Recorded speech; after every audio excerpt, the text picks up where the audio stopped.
All right, guys, how about now? I think we fixed it. It seemed to be an OBS issue. Jabba say something. Dizno say something. Joe, what's up? Testing, testing. Can you guys hear them now? Are we fixed? Confirm you can hear me right now to get the show going. Did it generate a new link? I'm hearing everything that gets said is being repeated in somebody's background, so somebody's got to fix that. But... Yeah. I'm getting that as well. I'm getting feedback twice. Yeah, me too. Okay, people are hearing it though, so this is good. So Yeah, That was good. Something. okay, audience, pay attention. We're gonna try this one more time. We're getting there. Don't worry. Dizno speak. Hello, everybody. Can you hear me? Jabba speak. Yo, what up? Triangle speak. Hi. Are we good, audience? Let us know. Are we all set here? Hey, this is perfect. All right, we can link this back to the main channel then. Alrighty, let them know that it's all fixed and we can get this going. Sick. Do we link it? Yeah? Yep. All right, guys, here we are. Thank you for bearing with us. We're not too late, only 12 minutes past the intended time. We're ready to roll. Technical difficulties sorted out. OBS sometimes does that. It's time to get into it. So I already told the guys what we're doing here, but I'm just going to explain it to the audience once so we're all on the same page, and we're going to get this going. So it is, of course, myself, CALLOUS, and I'm joined by Dizno, Jabba, and Triangles. I'm basically going to go one pairing at a time and just reveal, basically to say a few words about what the pairing is and reveal it. And I'm going to let these guys do most of the talking. And they're going to talk for a minute or two each. There's going to be a pretty good gap, several minutes in between pairings, which I think is going to build the hype and the tension. You guys can say whatever in the comments. You can react or make predictions and all that. And at the end, I'll ask the guys a couple of questions. But the whole point is to make you suffer and draw out these pairings and put time in between. So here we go. I hope we have a lot of people watching, because I can tell you right now, there are some really good pairings here. This is not one of those tame round ones. We got some heavyweight matchups here. Oh yeah, that's the one other thing I wanted to say before I reveal this pairing. These guys have never seen these before. There's nobody other than my wife and I have seen these pairings. They have no prior knowledge. This is completely unscripted, unrehearsed. They have no clue what's coming up, so they have not had time to prepare their reactions. And I think that makes it more fun. Okay, so without further ado, the very first pairing of the CALLOUS Invitational 4 main event. This is a blast from the not-so-distant SPL past. These are two multi-year ADV SPL starters. They're both older guys who are maybe past their prime in the game, but they're both very talented, and I know for a fact that they've played against each other before on at least the SPL stage, if not other major tournaments, so they definitely know each other. Our first pairing is UD versus Fakes.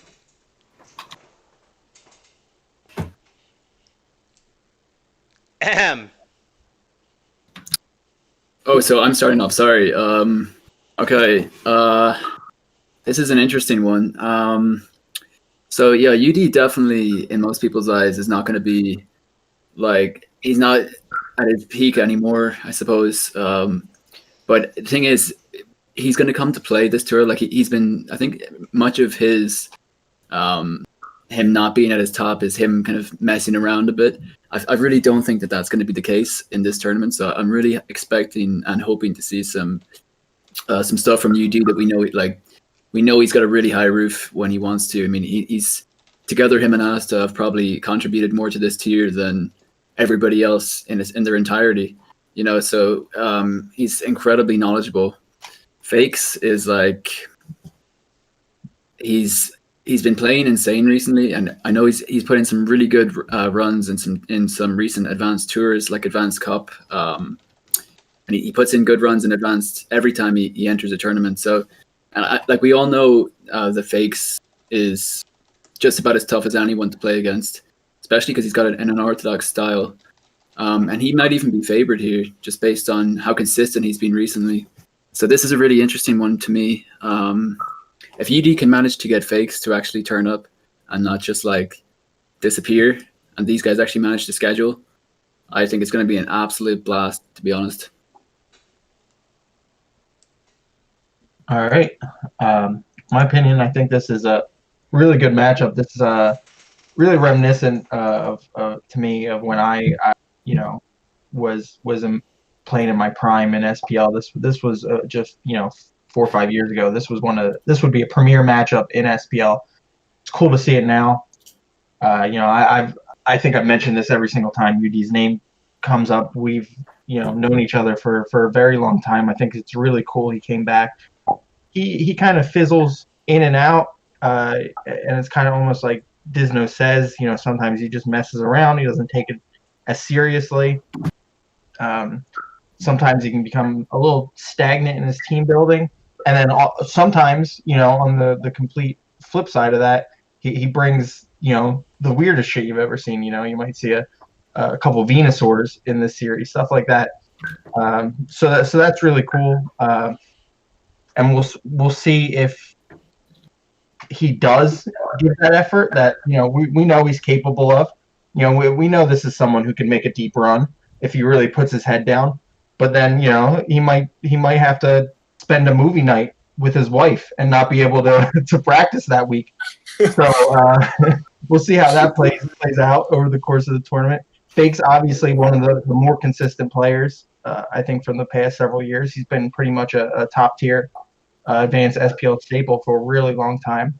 Dizno's pointed out he's made some good runs. So I think Fake is probably the favorite, but it's really dependent on whether or not UD decides to show up this time around. Okay, so Jabba said fakes. Dizno, what was your prediction for the matchup? Oh, sorry. I think that I'm going to favor fakes with this one just because I don't think that UD is as competitive as he used to be.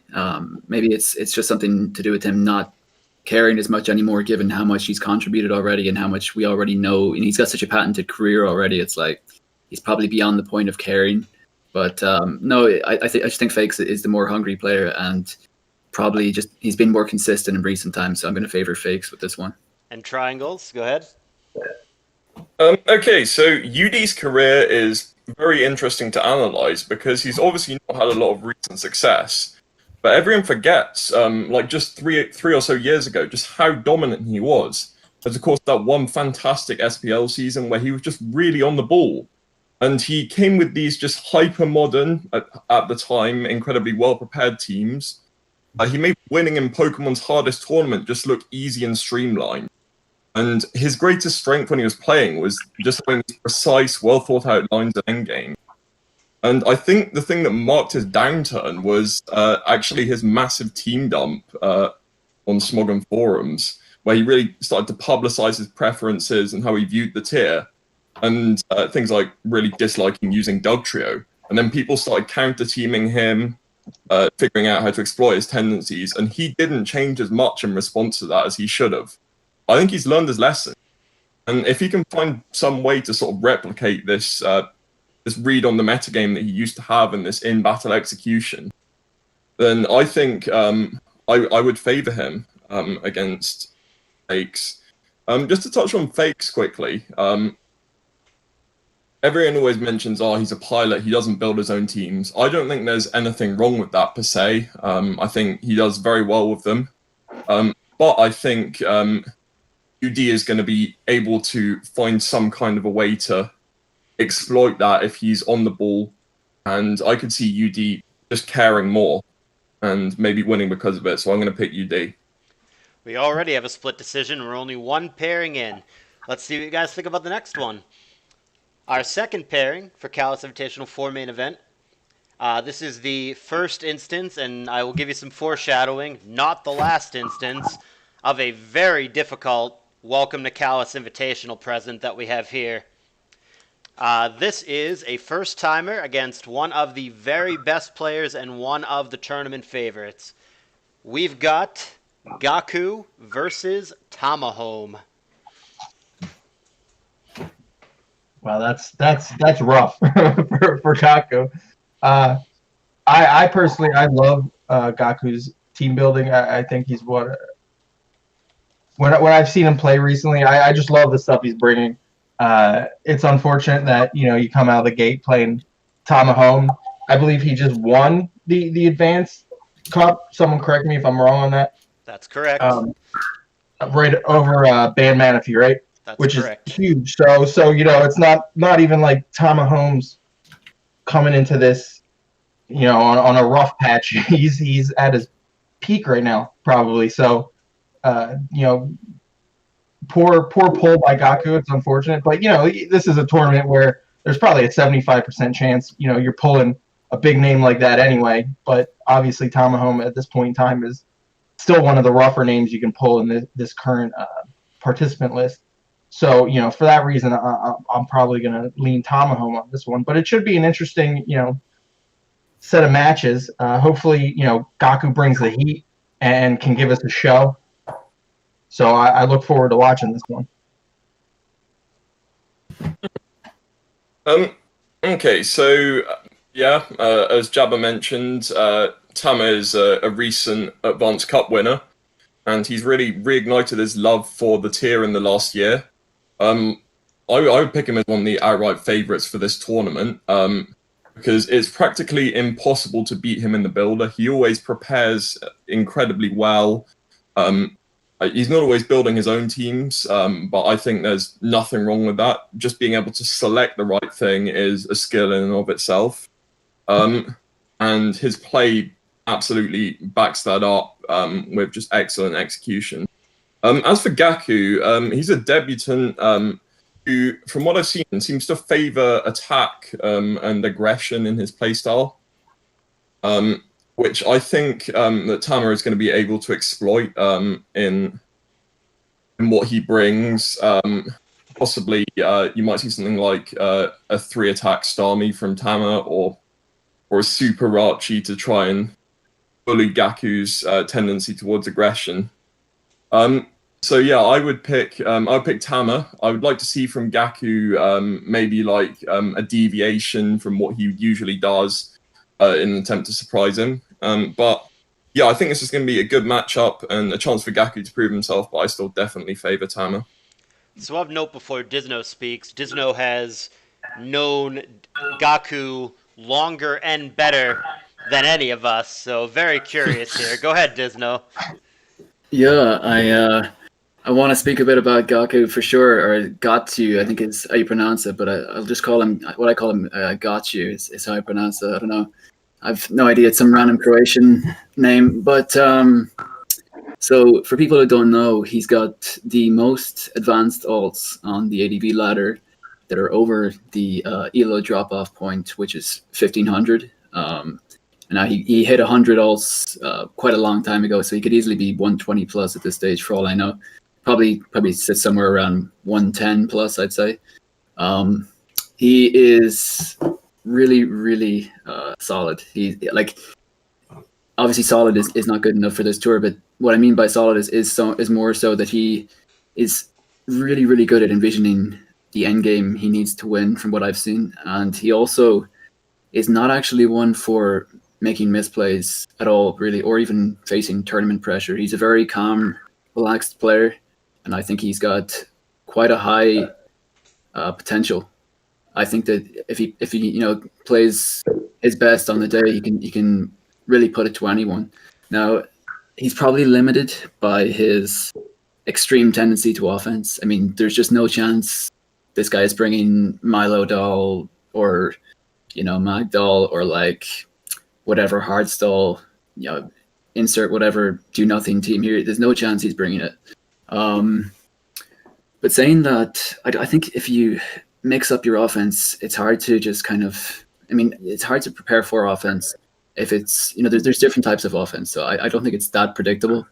But that being said, Tom Home is a fantastic defensive team builder. He seems to, as Triangle said, he seems to kind of get the better of his opponents in terms of matchups. So he may be able to exploit Gachu's kind of single-dimensional thinking in that sense. But I don't know.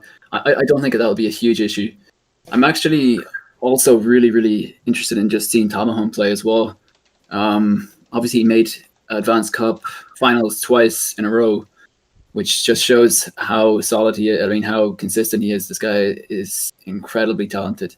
For years, I've thought that Tamahome is one of the best builders in Advanced. That's probably not a very popular theory, but I put him in top 5, top 6 builders in Advanced ever. He's had big teams in this tier since like, half a decade ago more. So I'm actually really interested in seeing Tamahome play.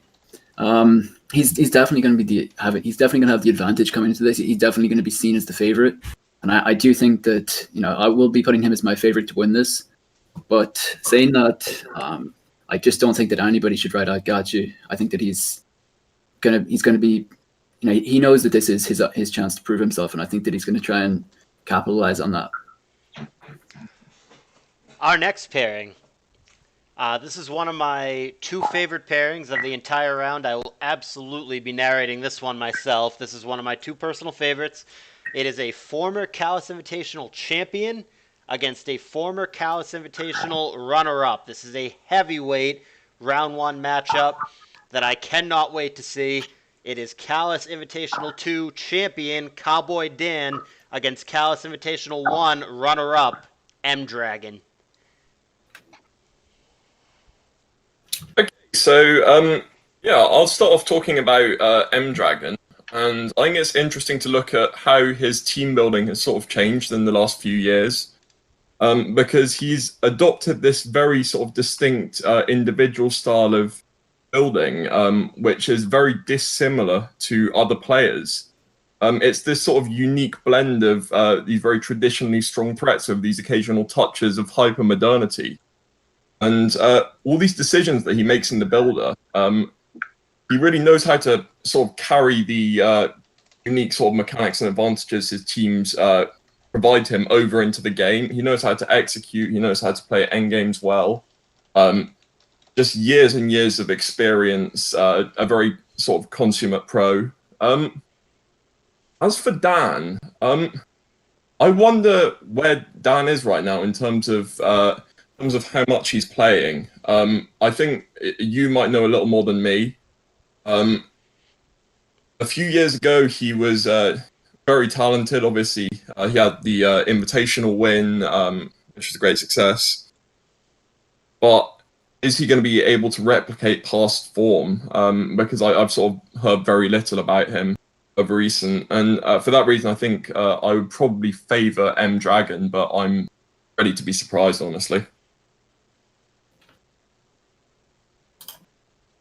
Yeah, well, at first glance, the thought that goes through my head here is, imagine if these guys both play to their max potential for the series. I mean, this is going to be insane. It's probably unlikely that that's going to happen, given their recent kind of... I mean, Dan is not a hit-or-miss player by any means, but his question has been his motivation and how active he's been in the tier. I don't think he's been very active recently, to be honest. He said, I think, that he's been, like, in quotes, back to normal or back to, peak or whatever, but or at least close to it. But I haven't heard or seen much from him.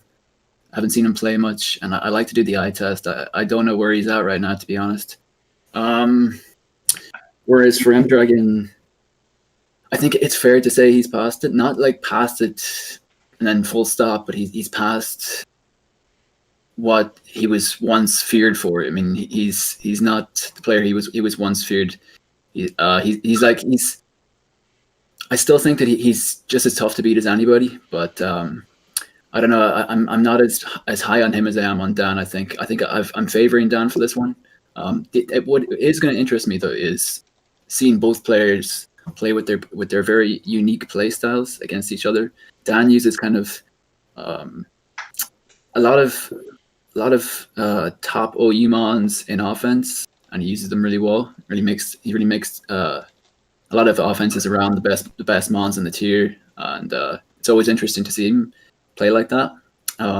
Whereas M-Dragon kind of uses, as Dante said, he has his own quirks and quiddities. He kind of uses what I'm seeing quite a lot is like these Magneton balance teams, and a lot, like, it's interesting stuff, but I'm not so sure about where he's at right now. I think he's semi-retired, to be honest. So I'm going to favor Dan with this one, but I'm open to being proven wrong. I always love a good comeback story. I like when you see someone go off and train in the mountains and then come back and just really decimate the competition. So hopefully that's something we see with Dan this tournament.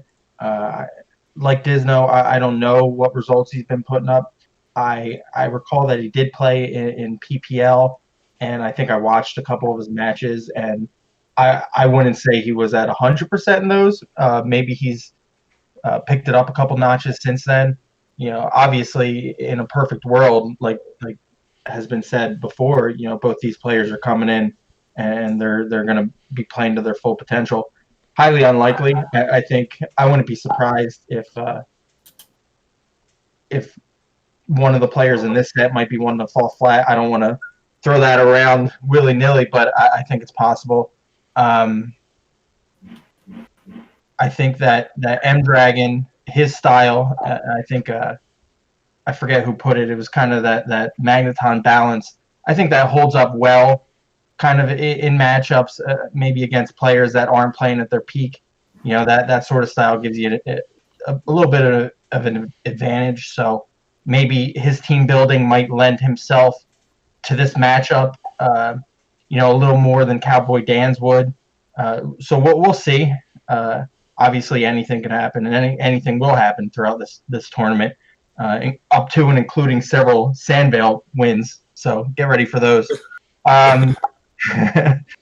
To follow back on our last Callous talk, wrap it all in. But I think I'm going to lean M Dragon on this one. Like I said, I watched a couple Dan's matches, and I have the utmost respect for him as a player.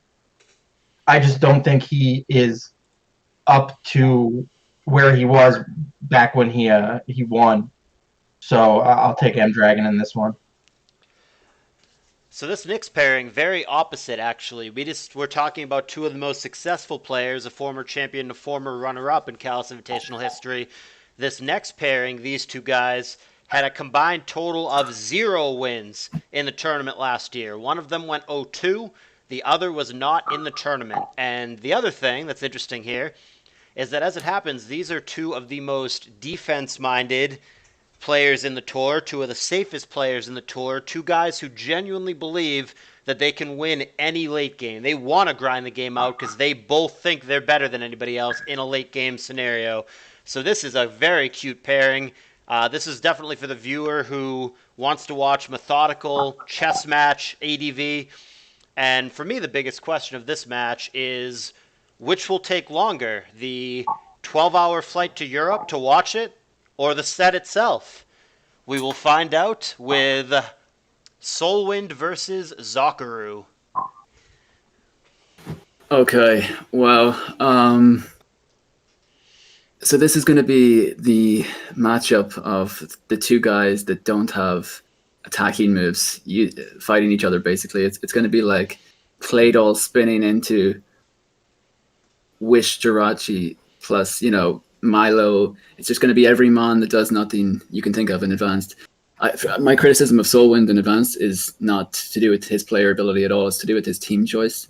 I find that he just uses do nothing stall in Advanced, which is notorious for not being good in Advanced. It's one of the only archetypes I think that's seen quite a lot that really isn't good. I mean, it's just, I feel if he used standard teams, or at least more offensive teams, he'd be so much better. Socceroo, he does love to stall, but I think it's kind of a meme. I mean, he does definitely dip his toes into offense as well a little bit here and there. So there's a chance he's going to try and exploit Soulwind's defensive tendencies. And I do actually expect to see him maybe even pull out that Sandvale he's been talking about, because against somebody like Soulwind, it's actually a pretty good matchup. Yeah, it's going to be the question of, I mean, I'm not going to be watching this series. I'm just going to wait for the results. I'm going to make you narrate this one. I'm sorry, Callous. I don't have that much hard drive space, but I'm excited. I think that the better chess match player is probably Soulwind, but I think Socceroo will make use of the team choice better. He'll win that side of it. So I'm actually going to go with I'm going to go against the status quo opinion here. I'm going to go ahead and say Socceroo for favorite for this one. This is a tough one for me. You know, I have a lot of respect for Soulwind as a BW player. I've never been a fan of just the advanced hard stall style, and kind of never mixing it up.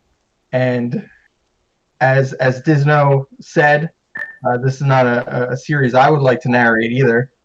This one's all on you, Callous. Oh, fantastic. I think. I hope you have a couple cups of coffee for this one. So I don't know. Shots of heroin.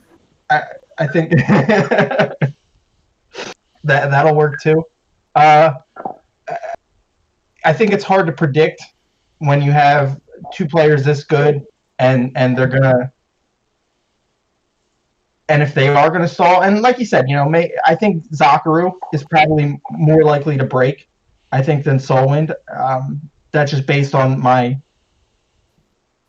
playing interactions with Soulwind. I think he's can be a little rigid in team choice, but we'll see. Maybe just to, you know, show us the fuck up, he'll bring, you know, Zardloom or Loomzard, whatever H-Clat's calling it these days.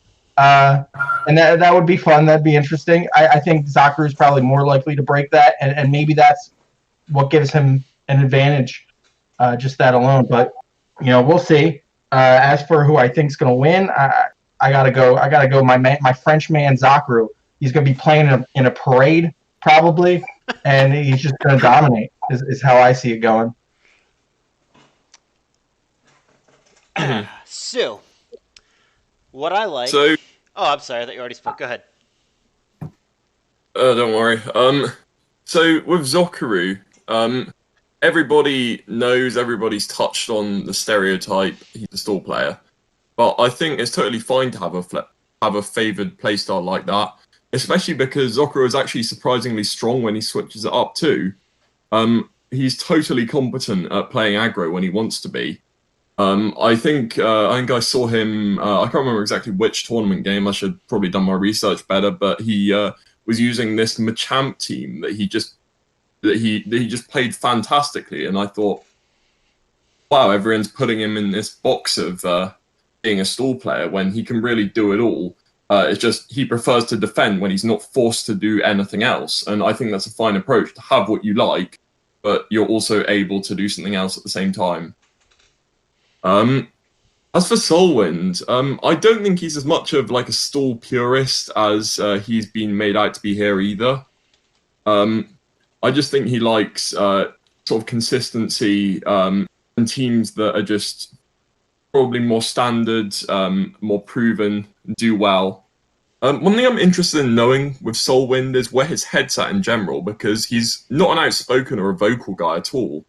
And frankly, I'm not actually really sure how much he cares about advance the tier. But then again, not playing a lot of this tier is not actually usually that much of a hindrance for a player with the overall skill level of Soulwind.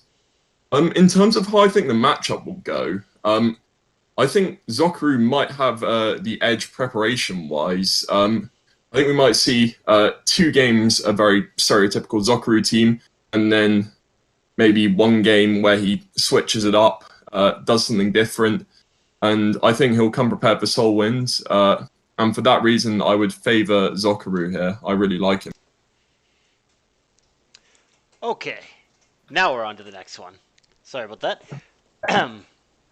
What I like about this next pairing is these are 2 guys in a world where everybody counter teams, everybody studies their opponent, everybody tries to match up fish. Both of these guys just don't. Both of these guys just play whatever the hell they want to play, could show up with absolutely whatever, and that's what's going to happen here. They're not going to try to counter each other. They're just going to play what they want to play, and it's going to be fun.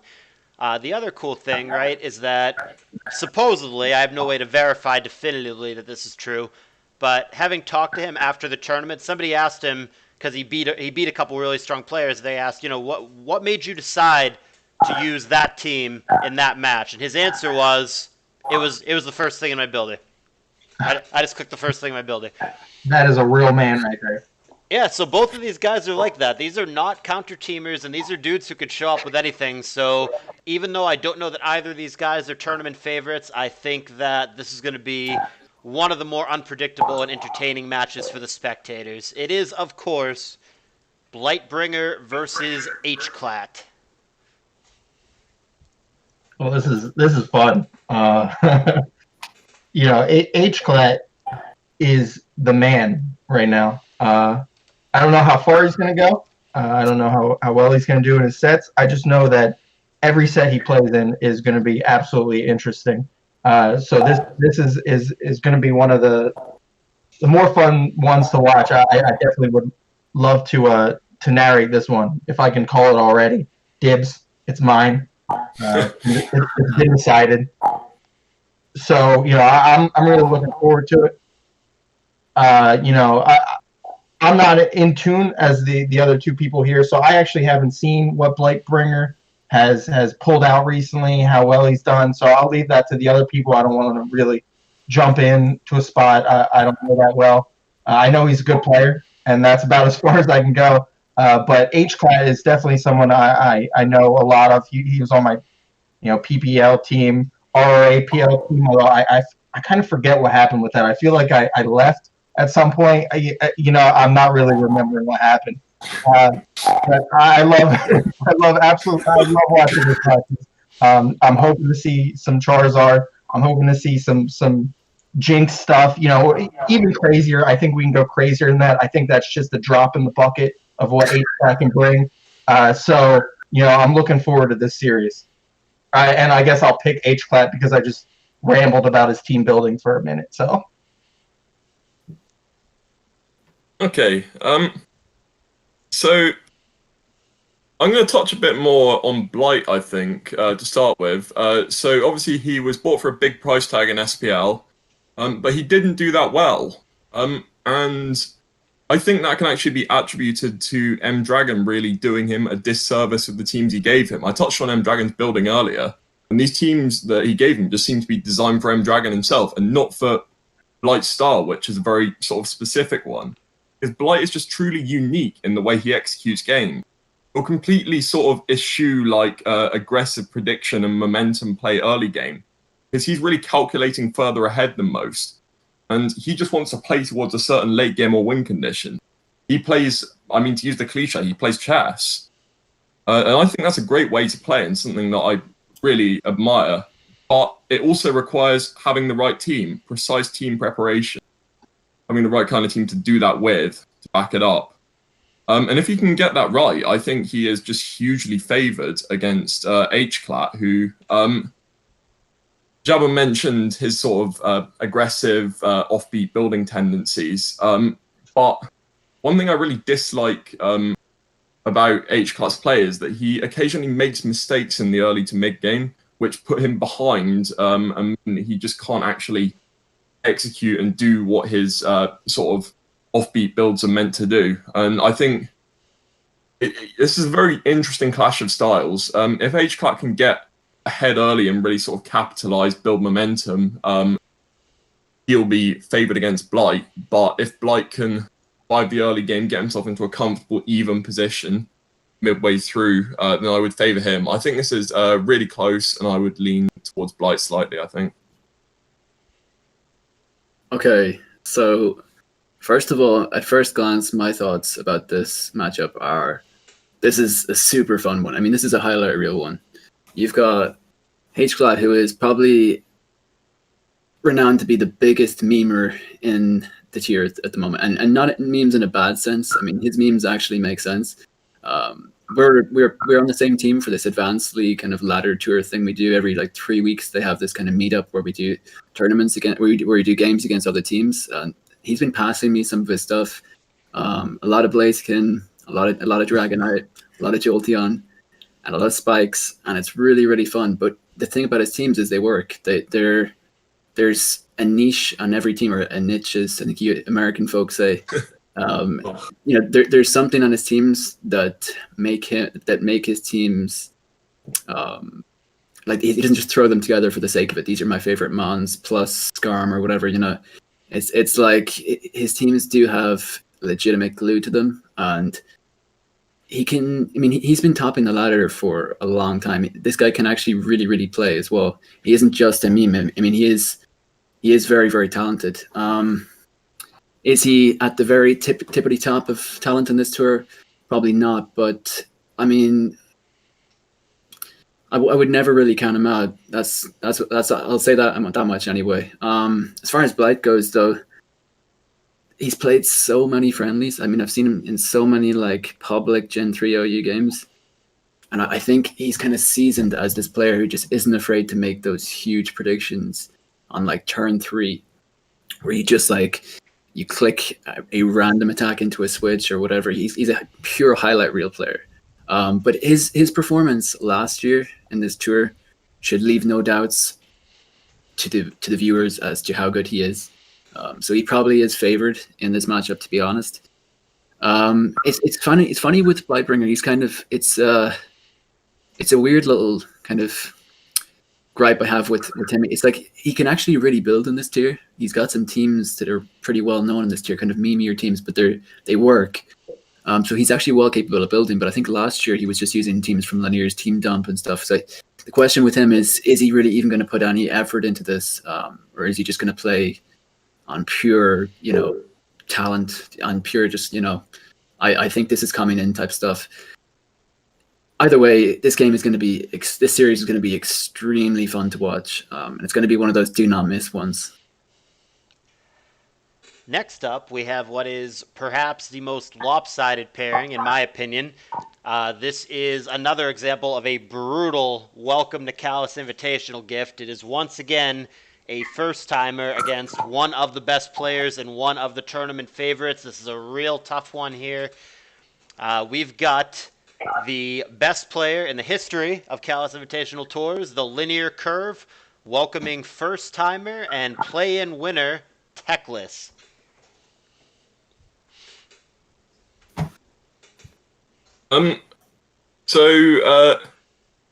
Linear is an incredibly precise player. He makes winning look easy. He has these very optimal lines, and he has just got fantastic in-battle execution. In his building, he does things with his EVs, for example, that I just don't agree with at all. Things like ludicrous amounts of speed investment.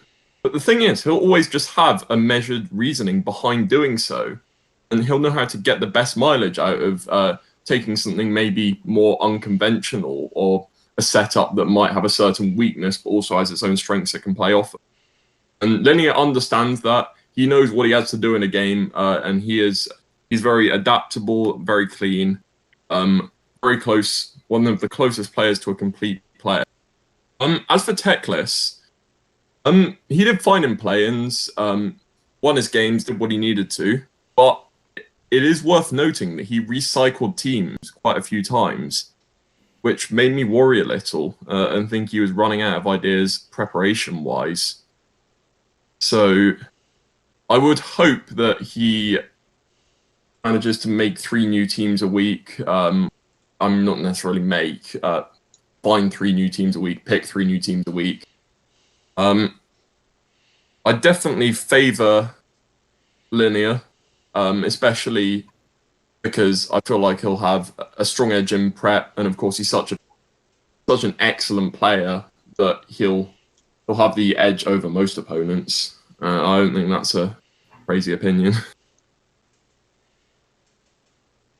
Yeah, so for me, I mean, my initial thought is Tactless, the question we've been having with him is, we know how good he can play, but will he play like that every time, or will he at least play like that consistently enough at a tournament of this level? And the thing is, he's been known to make misplays, made some relatively suboptimal plays in the play-in games, nothing too night and day, but he kind of had a bit of a blurb in SBL in a couple of games, I think, where we saw him make some mistakes that you just really wouldn't expect someone of his caliber to make. And the big question is obviously, well, it's not even a question. It's basically you cannot make those mistakes against Linear. He's the most intimidating player to play against in this tier, undoubtedly. I mean, he's probably the best to ever do it in this tier. Top 2 for sure of all time, at least. That's a given. And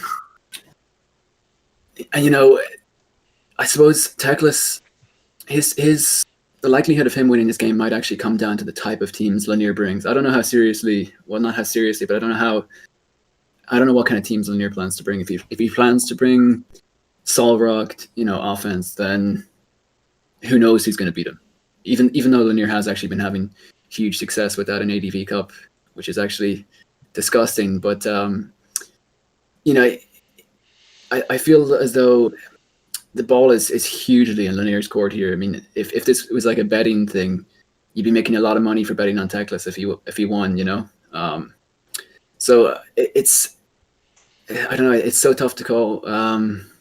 As far as Tactless teams go, it seems that he's comfortable with a narrow group of teams, with a group of teams that just aren't very diverse. He doesn't seem to be too comfortable with even building it all on the tier, which is interesting because I think he's probably talented enough to do that at this stage. Not that building's a requirement, but just, you're going to get punished for not diversifying your game. And I just think Tactless needs to do everything right, plus get everything right in terms of matchup and in terms of teams for this series. So I'm going to be going with the Linear quite confidently on this one. Yeah, I'm not too familiar with Tactless as a player. Obviously, I've watched his playing matches. I think it's a good sign for him that he wasn't bringing hard bog standard teams, because I personally think, and obviously the numbers are showing this, Linear has almost a laughably insane CALLOUS Invitational record. I think it was 20-5, not matches, series, which is just one of the most absurd things I've ever heard.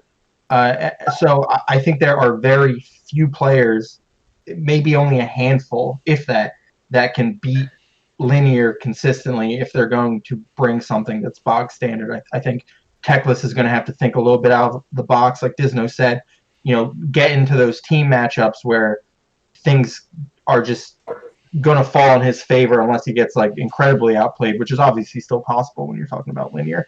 So, I hope we see something a little interesting. I hope he takes the risks that are needed to win this series to kind of spice things up.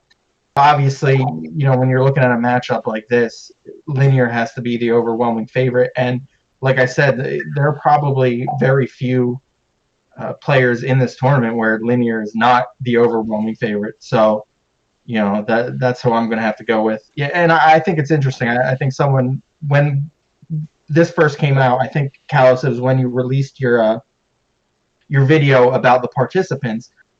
Someone brought up, 20-5. That can't be right? Like, that doesn't make any sense. I was like, no, that's actually his record.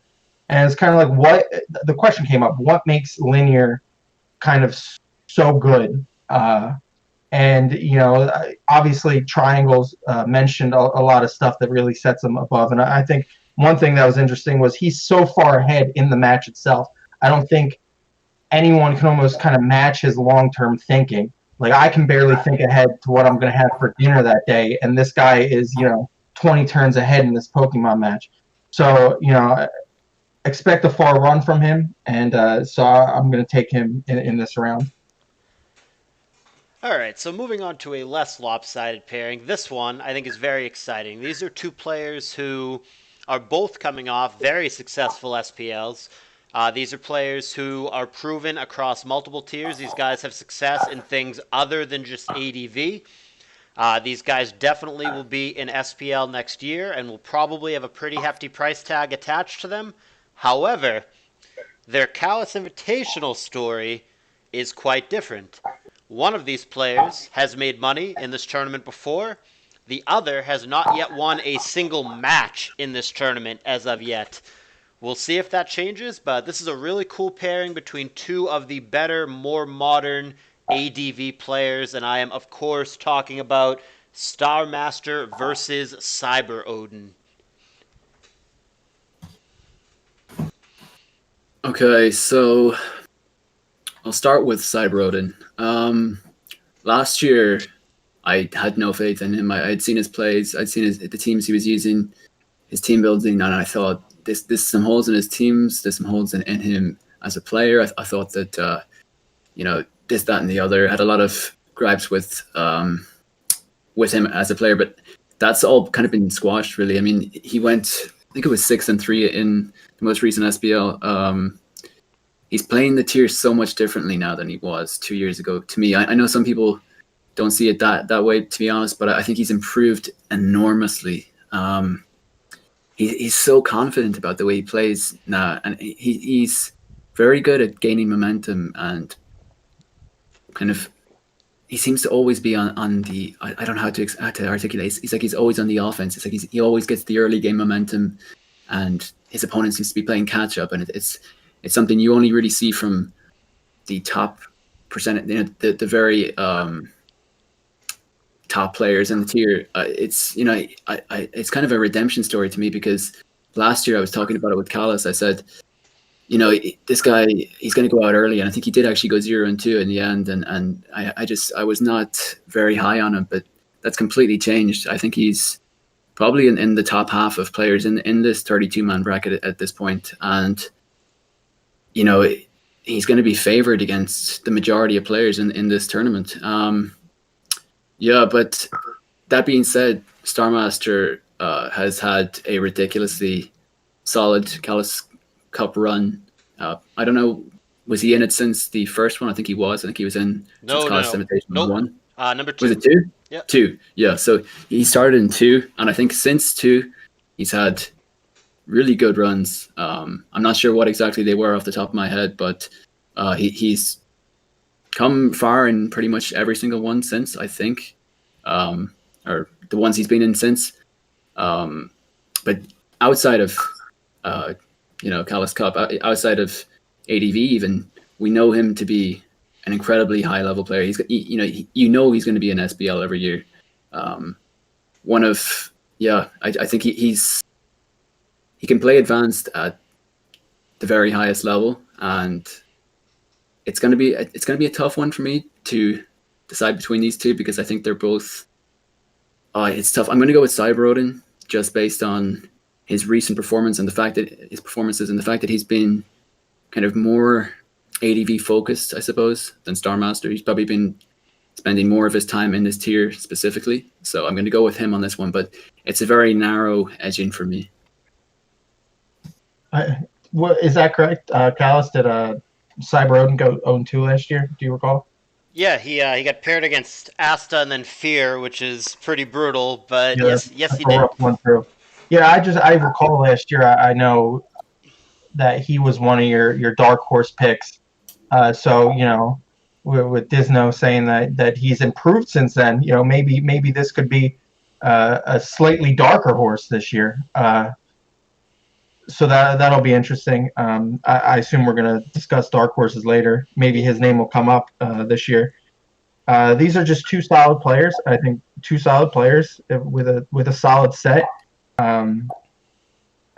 I don't really have much more to say about them. I respect them both as players, and as advanced players, and we're going to end up seeing a solid set. And I think Triangles can really analyze this one. I think he's the analysis expert. Give us that sweet analysis, Triangles. Okay. Well, I'm going to go very much against the grain here and be critical of Cyber Odin. I very much disagree with Dizno. I think he has a huge issue of his building choices and tendencies. I think they're really poor. And I think in SPL, his record was much stronger than I expected. And his building somehow repeatedly went unpunished. I think there was a stretch where he bought 4 cloisters in 4 weeks, which just takes a huge pair of nuts. And I don't see the problem with that. His play is fine. In fact, it's very good. He doesn't make any horrible mistakes. And he's honestly, he gets the most out of what he brings. but what he brings is bad. He handicaps himself in the builder.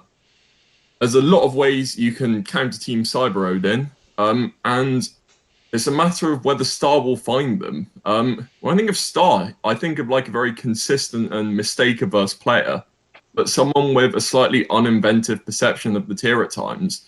And I would like him trying to just do a little bit more, maybe bring something more off meta if he can find the right moment to deploy it.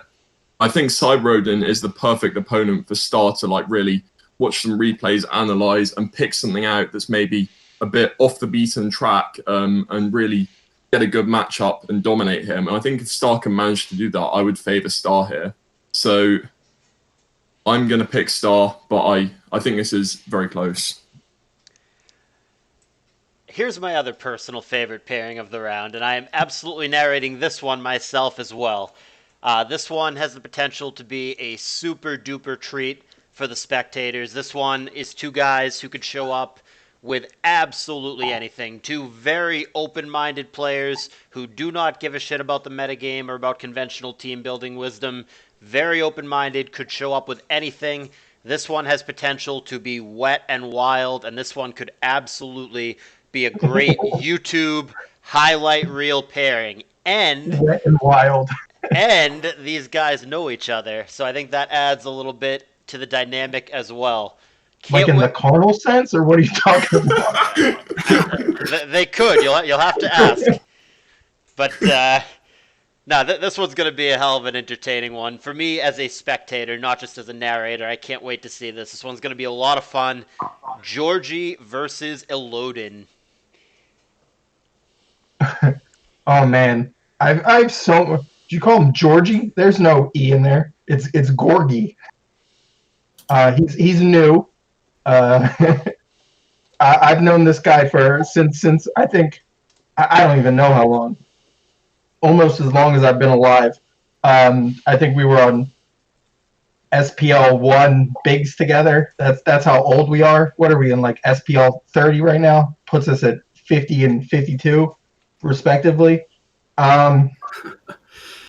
You know, I Gorgie, it blows my mind because usually when you see these kind of older players and they're lingering around and they're playing like GSC, they never bother, you know, trying. You know, this is just who they are as a person. You know, they're gonna go for between 5 and 13K a year, and then they're just gonna go 5 and 4, 4 and 5. But Gorgie, you know, he woke up one day and he went, you know what? For once in my life, I want to be talented at Pokemon. And so he's put effort in, and you know what? He's almost okay these days. Almost okay. Wow. Yeah, almost okay. That's the best compliment I could ever give Gorgie, is that he's almost okay. I hope you bring Marowak, since you know I've been bringing Marowak a lot lately in homage to his existence. So I'm hoping he can do the same for his own existence. And I spaced out. I completely forgot who's playing. Alldon. Yeah, he's pretty good. I'm going to take Alldon in this one. Triangles. Okay, so yeah, as Jabba mentioned, Georgie is a reborn man. He had a really, really strong SPL performance. I think he was 6 and 4, which included just an absolute clinic of a match against Fear. Fantastic to watch. And you might ask me at this point, Dante, this is GSC. Does this actually correlate with what we can expect from him in advance? And I don't see why it wouldn't. People view him in advance, historically speaking, as this very outlandish builder, a man of intrigue, which is completely correct. But his play in battle execution is actually the opposite in a very good way. He's actually like a very steady hand, and he never makes very wild and bad mistakes. Yeah, I think he's more of a complete player than people realize, and if he's executing at his best, then he's very hard to beat. As for Alldon, another very fine player, excellent tournament mettle and mentality, competent at playing every team style. He won't choke and make silly mistakes either. He'll come well prepared. he'll have a good support network of players. Yeah, I'm really looking forward to this match. I think it's one of the most even matches. I'm really excited to see it. I didn't even want to pick a winner.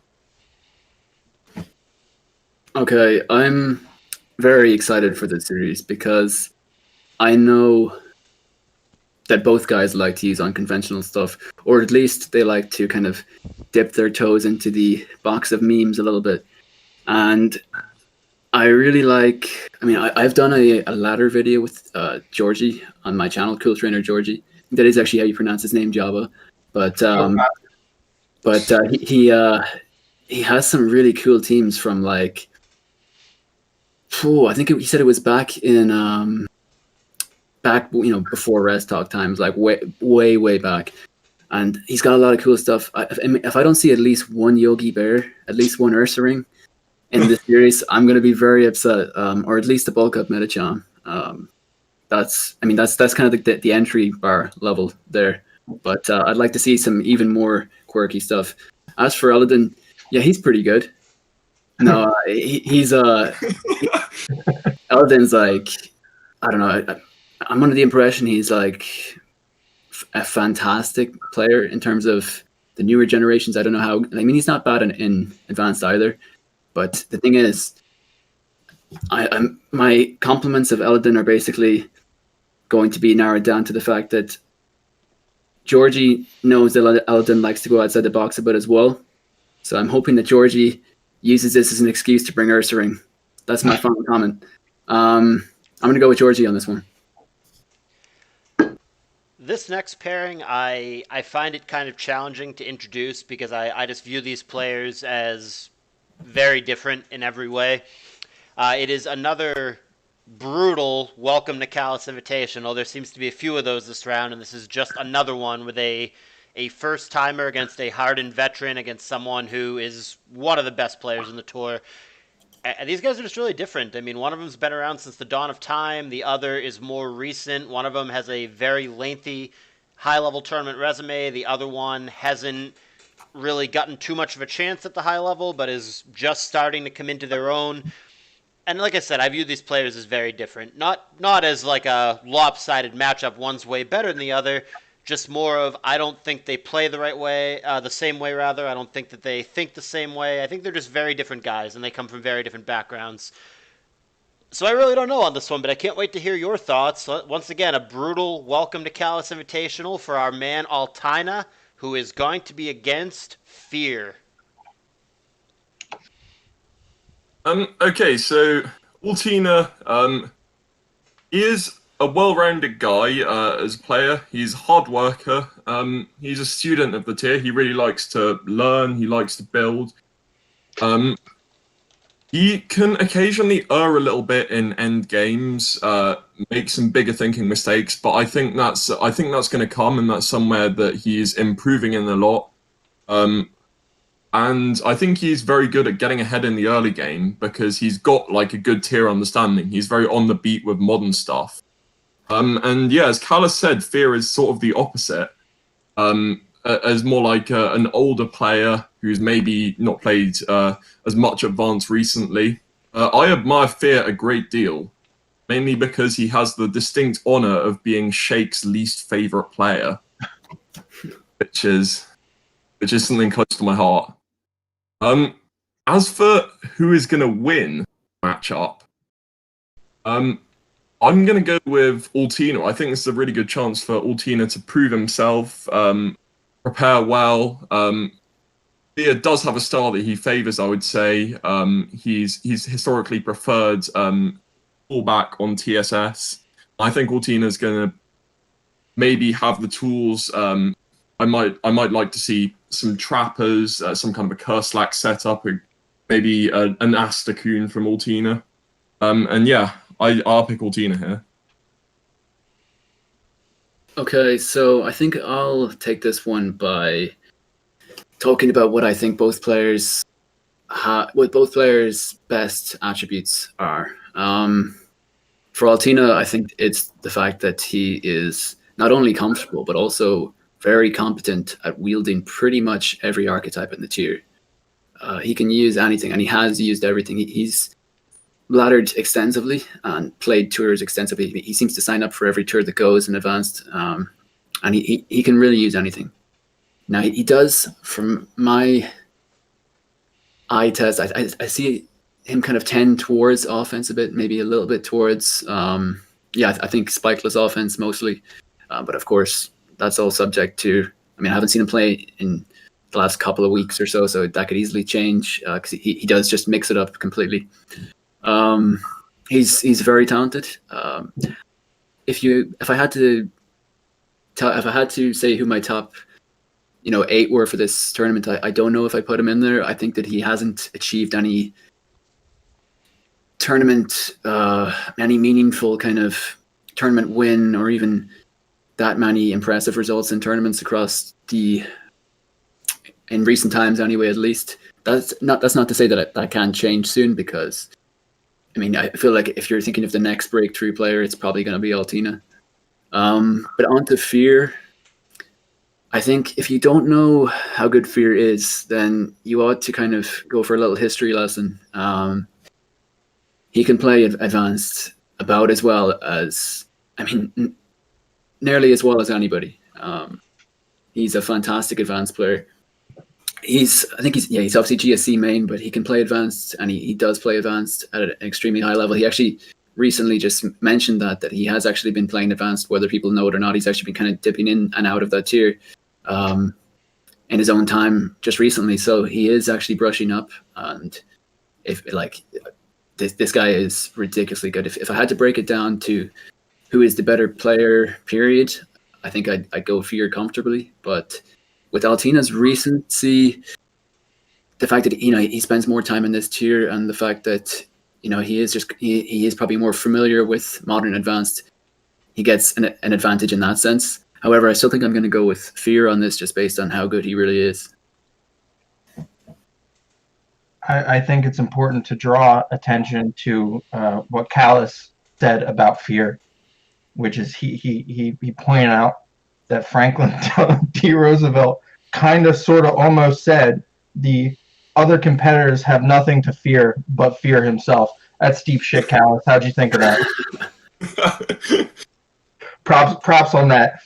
Fear has done, he, as you can see from his record, which is 6-6. He's middle pack CALLOUS competitor for the past couple years. I believe the first time I ever played Fear in a game of Advance was approximately 13 years ago, which is probably close to the age of some of the youngest competitors in this. And I think he's one of the players that popped back and has had a really good run since he's been back. He's always been a really good player, consistent. Maybe this will be the year he breaks out a little bit and makes a real deep run. Altina, like has been mentioned, this might be the next breakout player. I've had eyes on him since I think CALLOUS has specifically hyped him up a lot. CALLOUS is a great hype man. So I've watched his matches when I could, and I think he's a solid player. I think Fear is probably a little bit better in this moment. So I'm going to have to go with Fear taking this series, but it should be a good one. So, I know that I have used words like different and opposite and stuff like that a number of times already in this video, but perhaps no pairing is more opposite than this one. I think this is a tale of complete polar opposites. On one hand, you have one of the best and most accomplished tournament players ever, a guy who has won everything and is a very desirable guy that you want on your team in any tour, a clutch go-to guy, but someone who is not an ADV main and has never played CALLOUS Invitational before. On the other side of the coin, you've got someone who has not had tournament success, is considered a little bit of a choker, is considered a little bit of somebody who's got issues with nerves, maybe is underrated in the tournament scene because of a couple of bad chokes, but very much an ADV main and has played in all of the CALLOUS Invitational tournaments. So these guys I just think are polar opposites, and I have no idea what we're about to get here, but I'm very excited for this pairing because I really like both of these guys. I am, of course, talking about Kratos Mana versus Eden.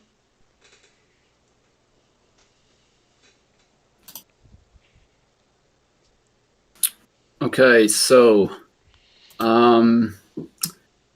yeah, so I think the first thing I want to look at is Sonny, or Eden, as he's been referred to here. I think he's always been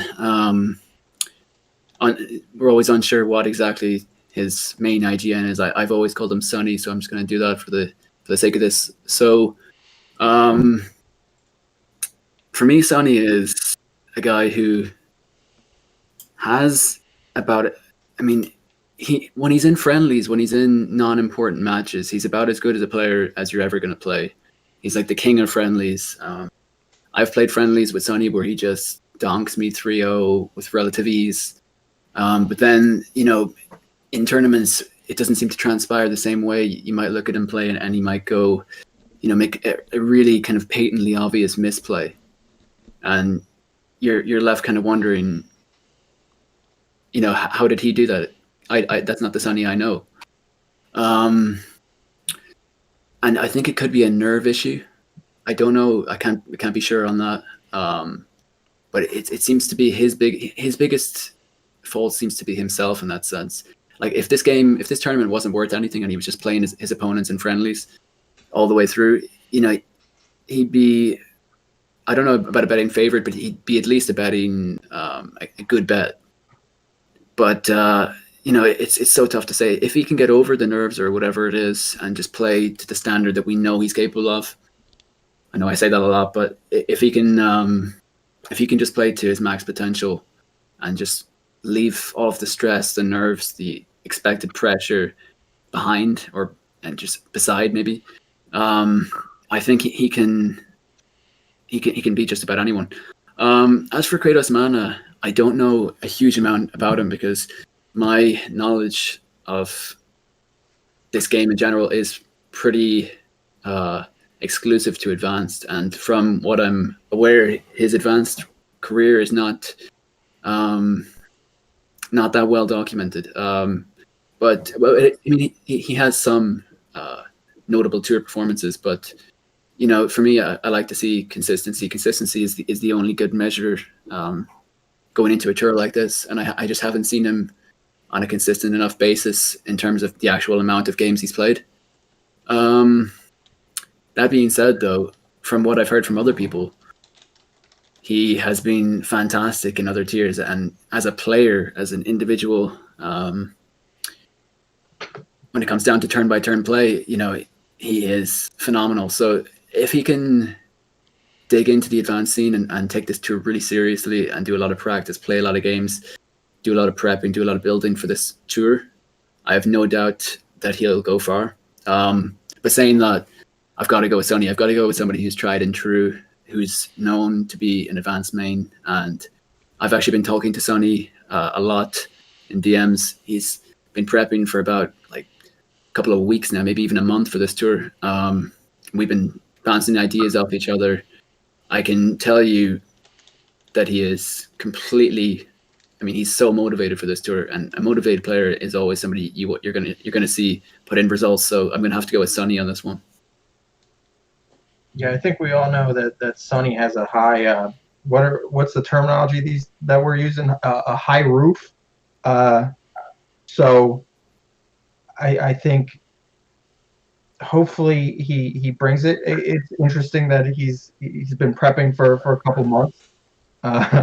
You love to see that. That really gives a CALLOUS Invitational the weight you want to see. People prepping for months for this bad boy.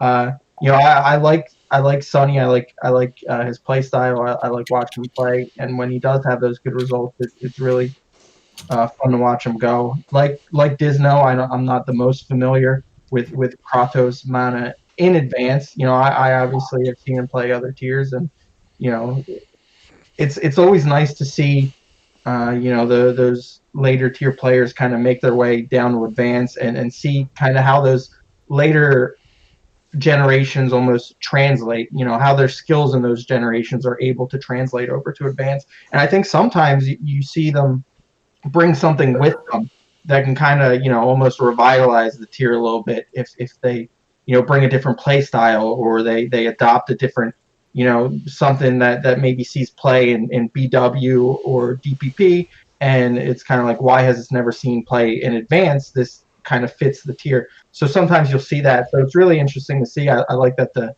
tournament includes players like that who don't have the biggest advanced track record, but they're playing advanced now, and they have a long track record in other tiers and are clearly some of the best players overall in the game. Kind of spreads out, what we're looking at. We're not just taking specialized people and throwing them in. We're kind of making sure the talent pool is the best. So, that this would be an interesting series. I obviously go with Sonny on this, just given what he's done before, but, this should be an interesting set. So, I think CALLOUS and Dizno touched a bit on Sonny's issues in the past couple of SPLs with making some mistakes in late games. But what I would like to highlight is that he has always done respectably. He's played well. He's played really well in past iterations. CALLOUS Cup. This tournament is one that he's liked. I think he prefers the individual tournament element of things where he can just play his own game. I prefer it myself, where you just don't have to worry about what your team are thinking of you. It's, I think, in a way, lower pressure, depending on the kind of pressure you feel more. I think the best of 3 format suits him too, as opposed to the best of 1 format. Because in a best of 3, maybe you lose the first game, but you can really settle in, get a feel for your opponent. And I think that's something that fits Eden well.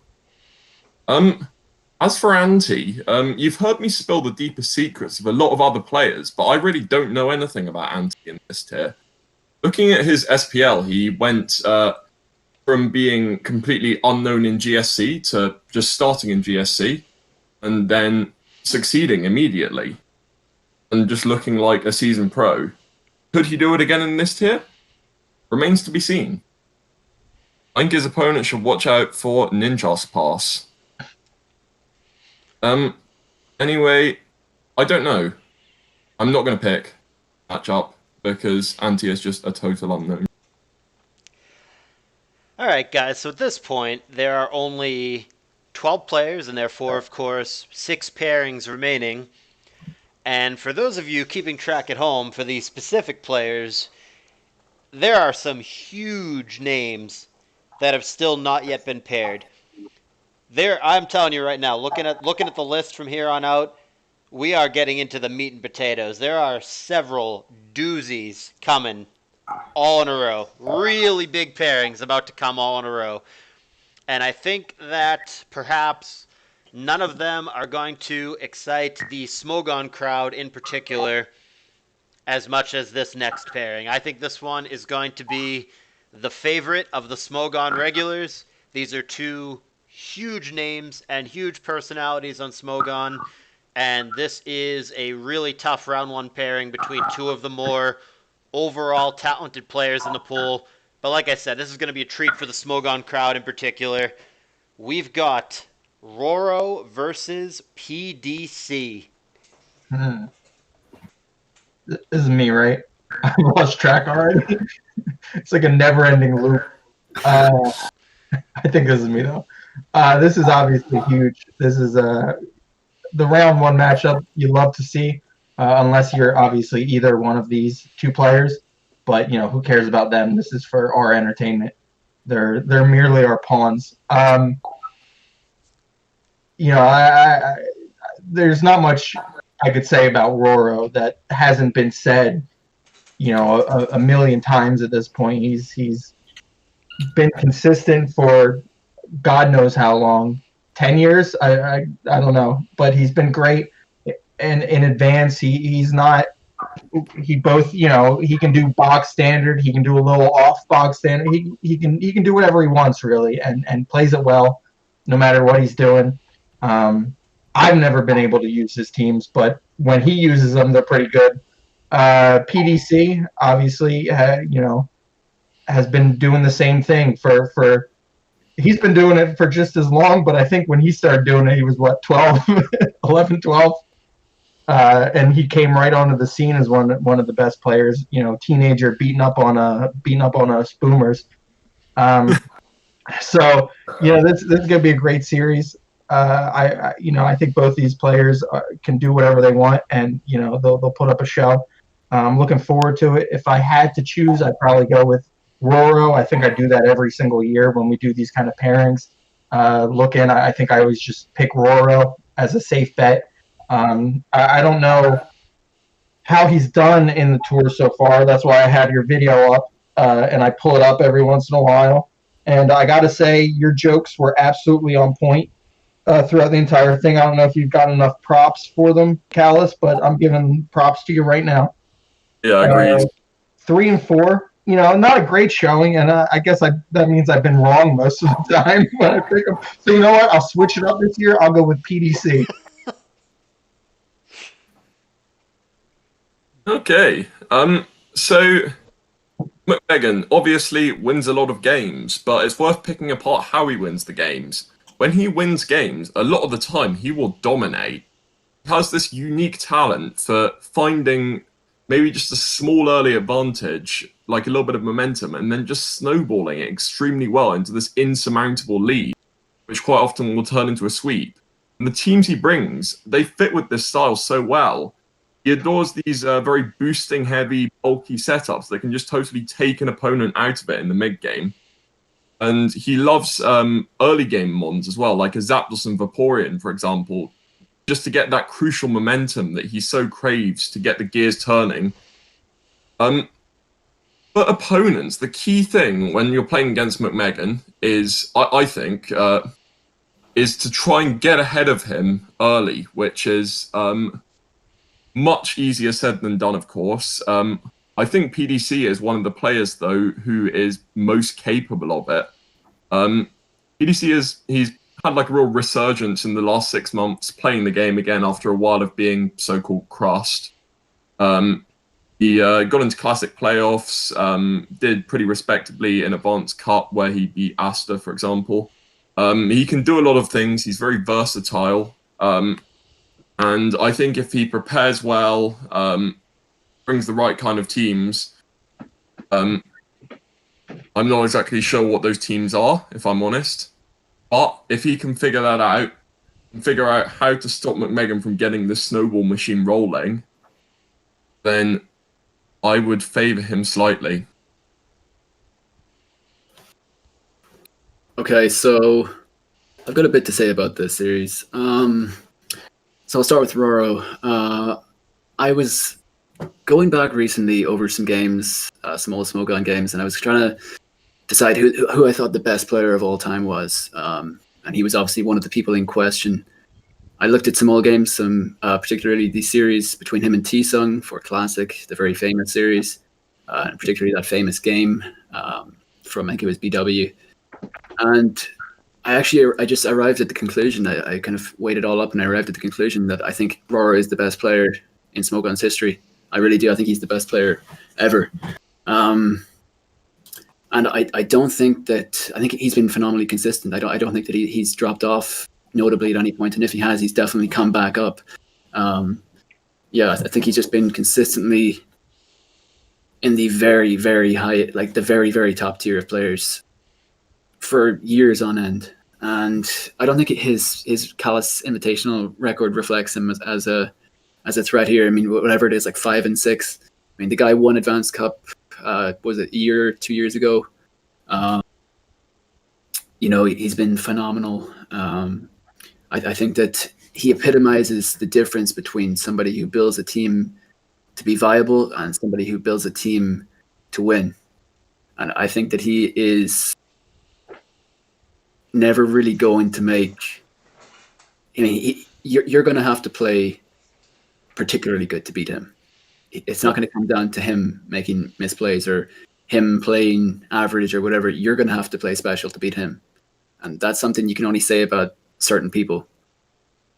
That being said, PDC has been legend killing recently. Obviously, as has been said by Dante, he did knock out Asta in Advanced Cup. To PDC, one thing I'll say is he's been using great teams that I really approve of. Now, he's been using some Magdoll stuff. I know I'm not one for Magdoll, well, not Magdoll inherently. I mean, there's different types of Magdoll teams, but I can appreciate somebody who uses good teams and who plays well. And the teams he's been using have been fantastic. They've been so well-rounded. He's also just been using some really nice Spikes teams as well. I mean, I'm definitely favoring Roro in this one. I think the PDC he's not going to be making plays that really allow you to just dominate him, but I think that Roro is a master of getting the momentum in the early game, whereas PDC does not value that attribute as much. And I think that could be Roro's ticket to success here, so I'm going to lean slightly in his direction here. Alrighty, our next pairing is quite the treat for the older players here. Jabba, Triangles. This is a blast from even further SPL past, and these are two players who at various points in their careers were the best ADV players in SPL during their respective eras. And for all the talk of opposites and contrast and all that, I think these two guys are actually very similar. I think they are both offense players at heart. I think they're both very creative, very bold, and I think they are both highly skilled and highly perceptive. And they have absolutely played against each other a number of times, and they absolutely know each other. So this is a fantastic pairing, especially for the older players. It is Dexa versus Undisputed. Ooh. I love this. I love this pairing. I think it is my favorite one yet by far. So Dexa played overall very well in the play-ins, and I think generally speaking, he is capable of beating anyone in the main event when he is on song. And when he's on song, that's something that is something to really behold. I've always adored spectating him, following what he does as a player, because he's such a fluent player. He knows how to play off momentum. He knows how to bait, sort of withhold things, set up these intricate sequences. He's got a really, really creative battling mind. And I mean, of course, he's never going to be perfectly consistent. He's going to have games where something goes wrong, something doesn't come off. But I think that's part of what makes him a gem to watch. As for Undisputed, yeah, another old hand. And statistically speaking, he's one of the most dominant advanced players ever. He had 2 seasons as SPL's just total apex predator. He was on top of everyone else for, I think, 2 whole seasons of like 9-1 and then 9-2. And he is a fiercely independent builder, and he often has slightly unconventional metagame interpretation, but he'll always adamantly stand behind that, back it up with these watertight performances and great execution. I think this is just going to be so exciting. I think we're going to see a lot of variants in the teams used. They're both going to come with 3 new teams they've made, really go at each other, or at least that's what I hope. And as for picking a winner, really hard to say. I would lean just slightly Undisputed. Okay, so my take on this is a little bit more one-sided. I think that Undisputed has been for a long time and still is a top 10 player in advanced, unquestionably. I mean, that's not even probably doing it justice. I'm just saying that out of what you can absolutely say for it, you know, objectively. But as Dante said, I mean, he's had SPLs where, you know, he's gone, 9-1 or some ridiculous score like that. And the thing about him is he plays what's effective. He's not going to go he's not going to go messing around. He's a serious dude. He takes it very seriously, and he's going to bring the team that he thinks is the best team. You know, he's not afraid to bring Beer Lover if he has to, or whatever else. And that's something that can't really be said for every player. He just doesn't ever feel this inclination to meme a bit or to mix his teams up if they're seemingly boring or whatever. He's just going to bring the best stuff and play phenomenally. He's an incredibly talented player. Yeah, I kind of want to talk more about that, but I'll just move right on to Dexa because a little needs to be said here. I think that people are probably, I mean, for me, obviously, I'm acknowledging that he has been one of ADV's most successful tournament players historically. But the tournaments he has shown success in have not been of late. I mean, he has not put in a meaningful tournament performance in some time now. And every year he's been given tickets into this tournament, into big matches, and I haven't seen any particular games, let alone series, let alone tournament performances, where I've been overly impressed. I mean, I'm not seeing anything that's separating him from otherwise, pretty good players or very good players. I'm not seeing what people are talking about when they say he's one of the best ever in advanced or whatever. I think that the tier has evolved considerably since he put in the performances that people talk about. That's not to say that he didn't have a great play-ins. I thought he was very snappy in play-ins. He was playing very solidly. You could even make the argument that he went out, that he could have gone out game one versus Alice, which he probably deserved. I mean, he even said he deserved to go out, but look, he got through, and then he got through the bracket, so maybe he did deserve it after all. I don't know. I mean, he kind of redeemed himself. But if you want my honest opinion, I see Undisputed as a heavy favorite here. I think that Undisputed is going to be a favorite versus the majority of people in this tour. When I think of people who could win this tour, I'm trying to eliminate a lot of people, and I think there is a lot of people that you can eliminate even from this 32-man bracket, let alone from the play-ins, and Undisputed is not one of them. I think he's like maybe a top 7, top 8 in this tour, and that's, he could even be higher than that again. So I'm going to go with Undisputed here. I think for me, this is probably almost like a dream matchup.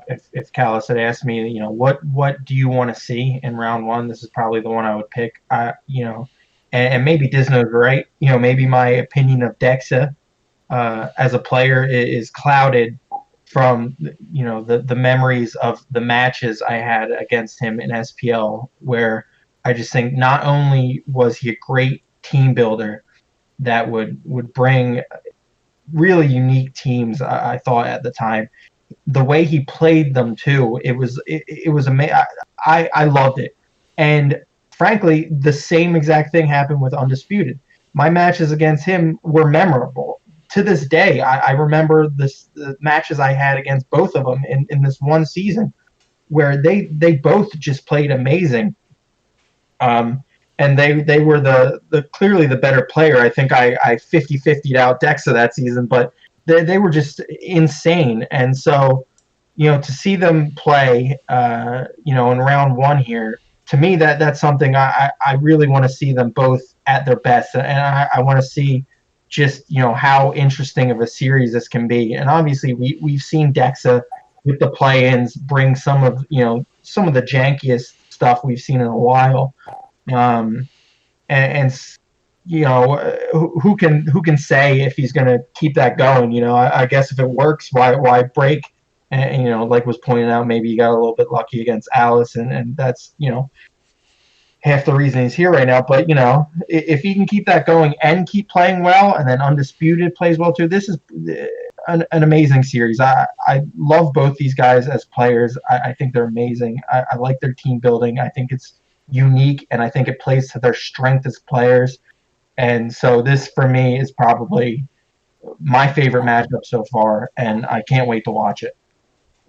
And if I had to pick someone to go with, I probably have to go with Dexa, just because I think running in through the play-ins the way he did gives him a little bit of momentum. But it could obviously go either way. In my mind, it's almost a coin flip. We have here another huge pairing, the third one in a row. We have two veteran players who both have multiple major tournament wins on their resume. These guys have both been around for years. These guys are two individual tour and team tour assets who, again, just have extensive resumes, both with major tournament wins. These guys both build their own stuff. These guys can both play. This is a rough round one pairing between two of the better players in the tour, and certainly going to be another good one for the spectators. It is going to be Golden Sun versus Dice, giving Dice his second consecutive round one Australian opponent.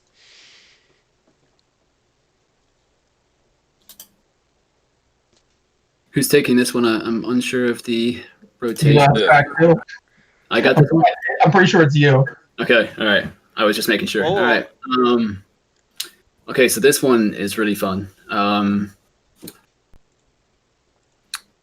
Golden Sun, I've always been fanatic about his team choices. I love his reluctance to use stall. Maybe it's he shares the same philosophy as me, which is just basically not enjoying boring ass, long ass games. Especially because a lot of stall teams don't use sand and whatever, and the games can just become disgustingly slow and whatnot. And he engages in fun offense teams, like a lot of Joel spikes, a lot of boom kind of offense, whatever, mixed offense, all that kind of stuff. Like just every form of offense, every form of fan favorite team. I think that he's deceptively how would you put it? Just it's like if you meet him in a tournament environment, he's a classically difficult player to beat. Very, very seasoned, feels practically no pressure. He's one of those guys who just kind of filters right through the guys who are good on ladder or are good, have been good recently or whatever, but haven't proven themselves in the greater environment, like in a longer period of time. He kind of he's just so seasoned. I don't know how to articulate, but basically I'm expecting him to just not make any misplays as usual. He practically never makes misplays.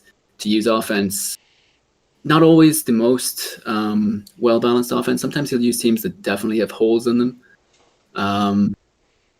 But I think that versus Dice, that probably shouldn't matter too much because Dice is not as orthodox a player as most. Dice is very much unique. He brings teams that nobody else brings. He builds pretty much all of his own teams, I'm pretty sure. And what's quite often, what you see quite often from Dice is he'll use teams that he'll use a particular six that just isn't used by anyone else, just hasn't been seen by anybody else. And we've seen him use lead boom lax, lead boom meta. We've seen him use his own variants of Fari teams, his own variants of Spikes teams.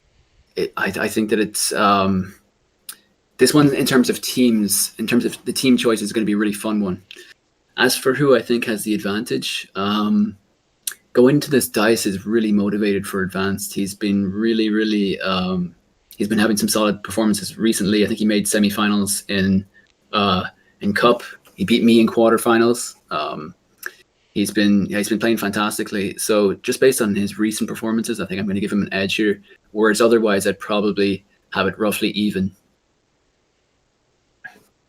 I think I know how Dizno was describing Golden Sun. Golden Sun for a few years definitely had my number, and it was always the weirdest matches. And like he said, he always kind of brought this sort of bulky offense that tended to be a little less bulky on the bulky side, but with those bulky cores, and I always felt like I was winning, and I was winning, and I was winning, and then I lost.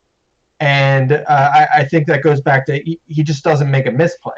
He's a very subtle talent almost, where he just turns the match, at the last moment, and then you just lost because he didn't give you an opening. And if you had an opening for the team matchup, he was able to close it.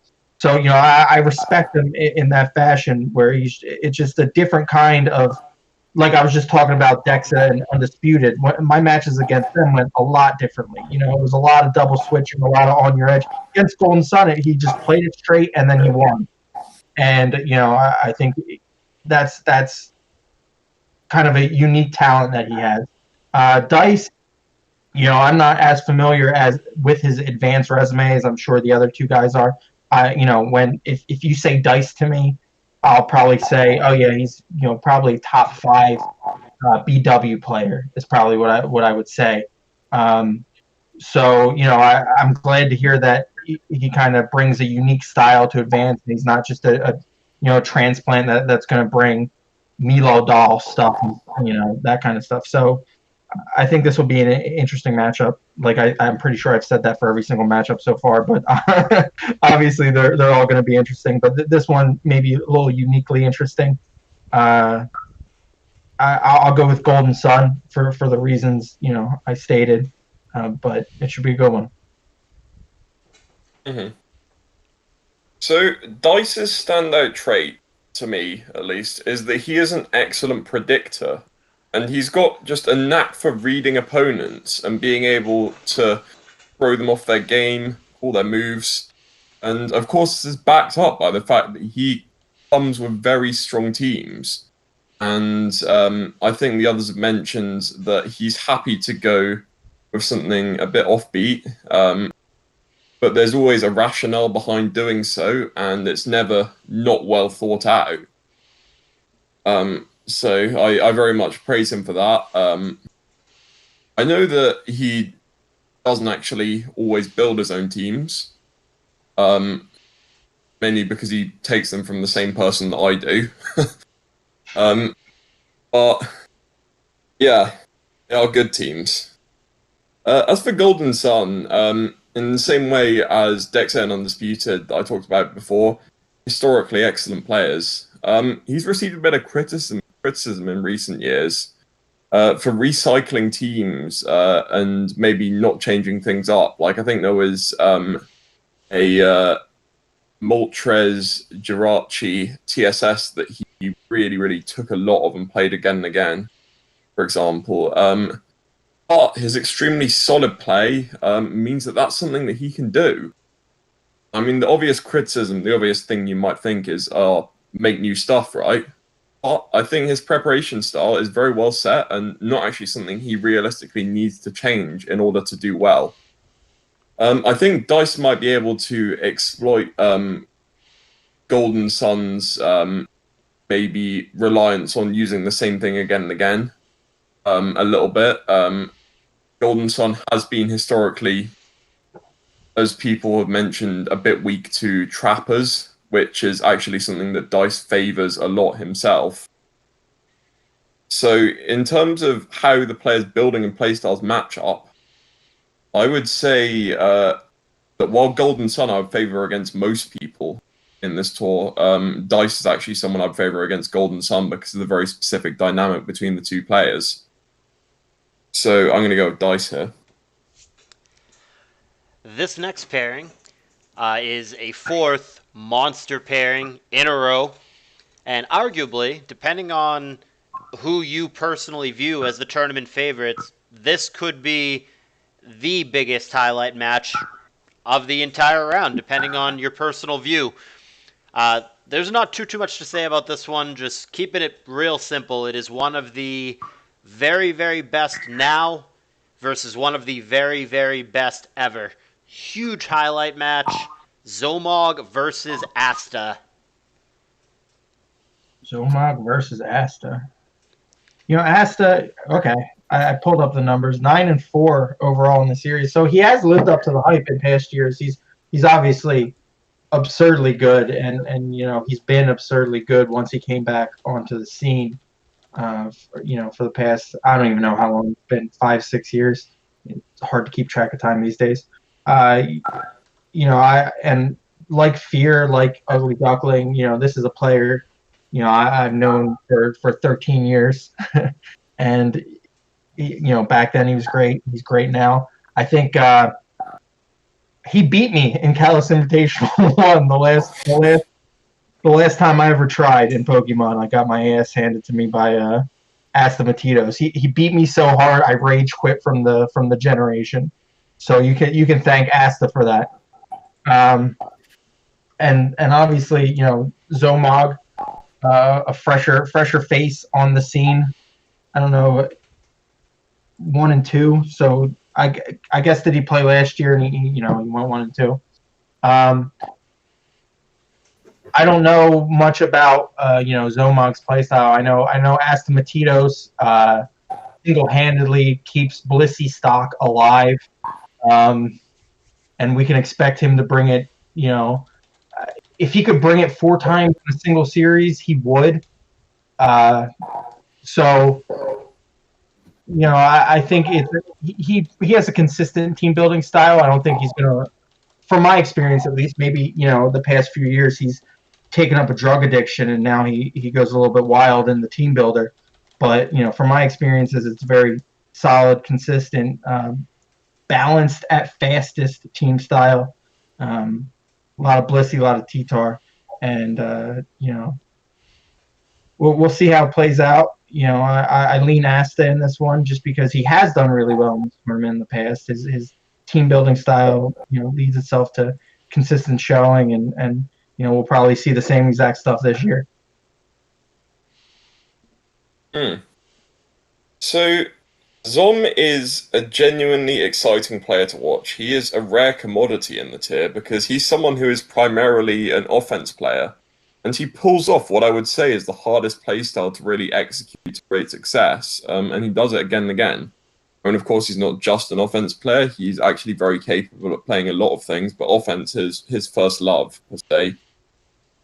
But because he is always trying to attack, make momentum plays, he loves to try and get ahead in the early game, pull off a real big swing turn, set himself up for one. He is liable to a couple of defensive or big picture oversights that sometimes leave him in bad stead in the late game. And I think that's something that Asta could potentially exploit. Asta is an immensely successful player, obviously, and his building strikes a great balance between just pure potency and innovation. And he has almost unrivaled composure and late-game execution, which has served him very well in the past. He is one of the closer guys in the pool to being a complete player. As for what we're going to see in the matchup, I think Zom is going to lean towards things that can try and break TSS, because Asta does love his TSS. And I think Asta might be wary of that and bring out something, a couple of really fast Pokemon, for example, that could match up very well into offense, like maybe like a late game Aerodactyl focused team.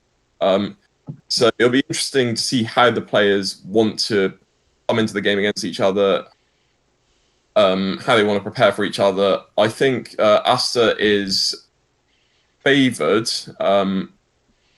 But it's going to be close. It'll definitely be 3 games.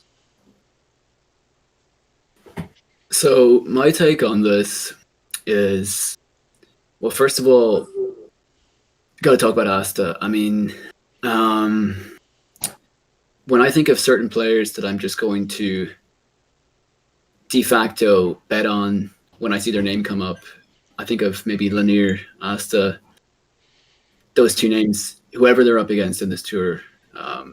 I'm always going to pick them unless they're against each other. I'm always going to pick those guys against the other guy. That's just a given, really, for me personally, based on the talent level of these guys. Asta has played the tier. I mean, there's records of him on the Cerebi forums back in like 2007, talking about Gen 3. So, and it probably goes beyond that too. That's just from what I've seen. So, he knows the ins and outs in this tier better than pretty much anybody else. And of course, Zomog has taken really well to the tier in the sense that he has been playing it very passionately and has learned a lot about it. The ins and outs will definitely be in Asta's. The ball will be in Asta's court in terms of overall metagame knowledge. But saying that, I think that Zomog does well versus TSS. I know he uses offense, as Dante said, but he's also not impartial to using. He's not reluctant at all to use maybe the likes of Magdal, Rest, Kuhn, and we've seen him do it in tournament games. That's the kind of team that would do well versus Asta if he does bring, the likes of TSS. So I actually don't think that we will see Asta bring as much TSS as he might perhaps bring in other matches. I think he'll be conscious of Zom's tendencies. I think that Asta is the type of guy who's intelligent enough to not to miss that. And I think that this series is going to be a little bit, a little bit against the norm for both players. In terms of the teams they use. But I actually think it's going to be interesting too, because Zomog is just no easy opponent. There's no way you can just thrash him. And that kind of begs the question then, although I am favoring in this one, is he always going to be that one move away from losing? I think that Zomog's always going to be within grasp of having a chance to win this. And I think that I know this doesn't sound for much, but we've seen Zom get lucky here and there. So who knows? He could easily find that pot of gold at the end of the rainbow, to use an Irish take on it. So he could easily just find that one play I'm talking about and pull off an upset here. But I will narrowly, well, maybe not narrow. I'll give this one to Asta, as you'd expect, but never counting Zom out for a sec here, because he's been incredible in this tier. Took to it faster than I've ever seen anyone take to this tier. Well, a cool update on this match is that they've already scheduled and they'll be playing in less than 24 hours. So look forward to that. They're going to be playing tomorrow. First blood, let's go. Awesome. All right, guys, there's only 2 pairings left. Obviously, by revealing one, we are revealing the other. We're going to tackle them one at a time. For those keeping track at home, the 4 players left in alphabetical order are ABR, Ban Manaphy, Markop, and Shortage. Basically, however you slice that, you've got 2 really, really tough matchups. But like I said, we are going to tackle these one at a time, even though we are effectively revealing both of them right now. So the second to last pairing for CALLOUS Invitational 4 Round 1 is Shortage versus last year's 3rd place finisher, ABR. Oh. Wait, am I speaking now? Yeah. Okay. Yeah, I thought so. So Shortage is really being thrown to the lions here, I think. I don't know about Shortage. In the nicest way possible, I think he should have had to do play-ins this year. Because he has had some good records in smaller tours, like I think ROAPL, he was 6-1. But I think that record came partially from beating weaker players, and he'd often heavily favour TSS, which is one of the best ways to beat weaker players and farm a good record.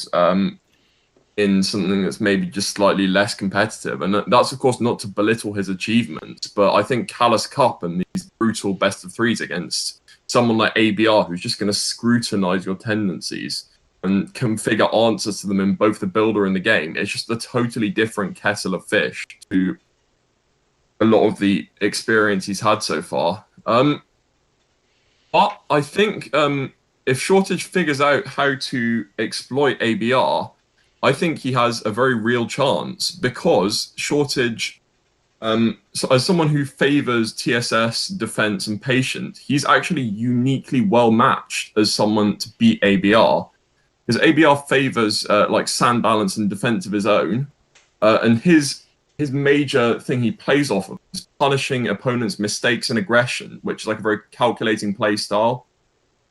And I think that Shortage is actually the perfect person to beat that, because Shortage likes to build teams that don't rely on aggression to win, Instead, he likes to play patiently himself. And if you force ABR to be the heads-up player, then you might actually be able to make him uncomfortable. I mean, that said, I think ABR is still the favorite because you obviously have to go with experience against a newcomer.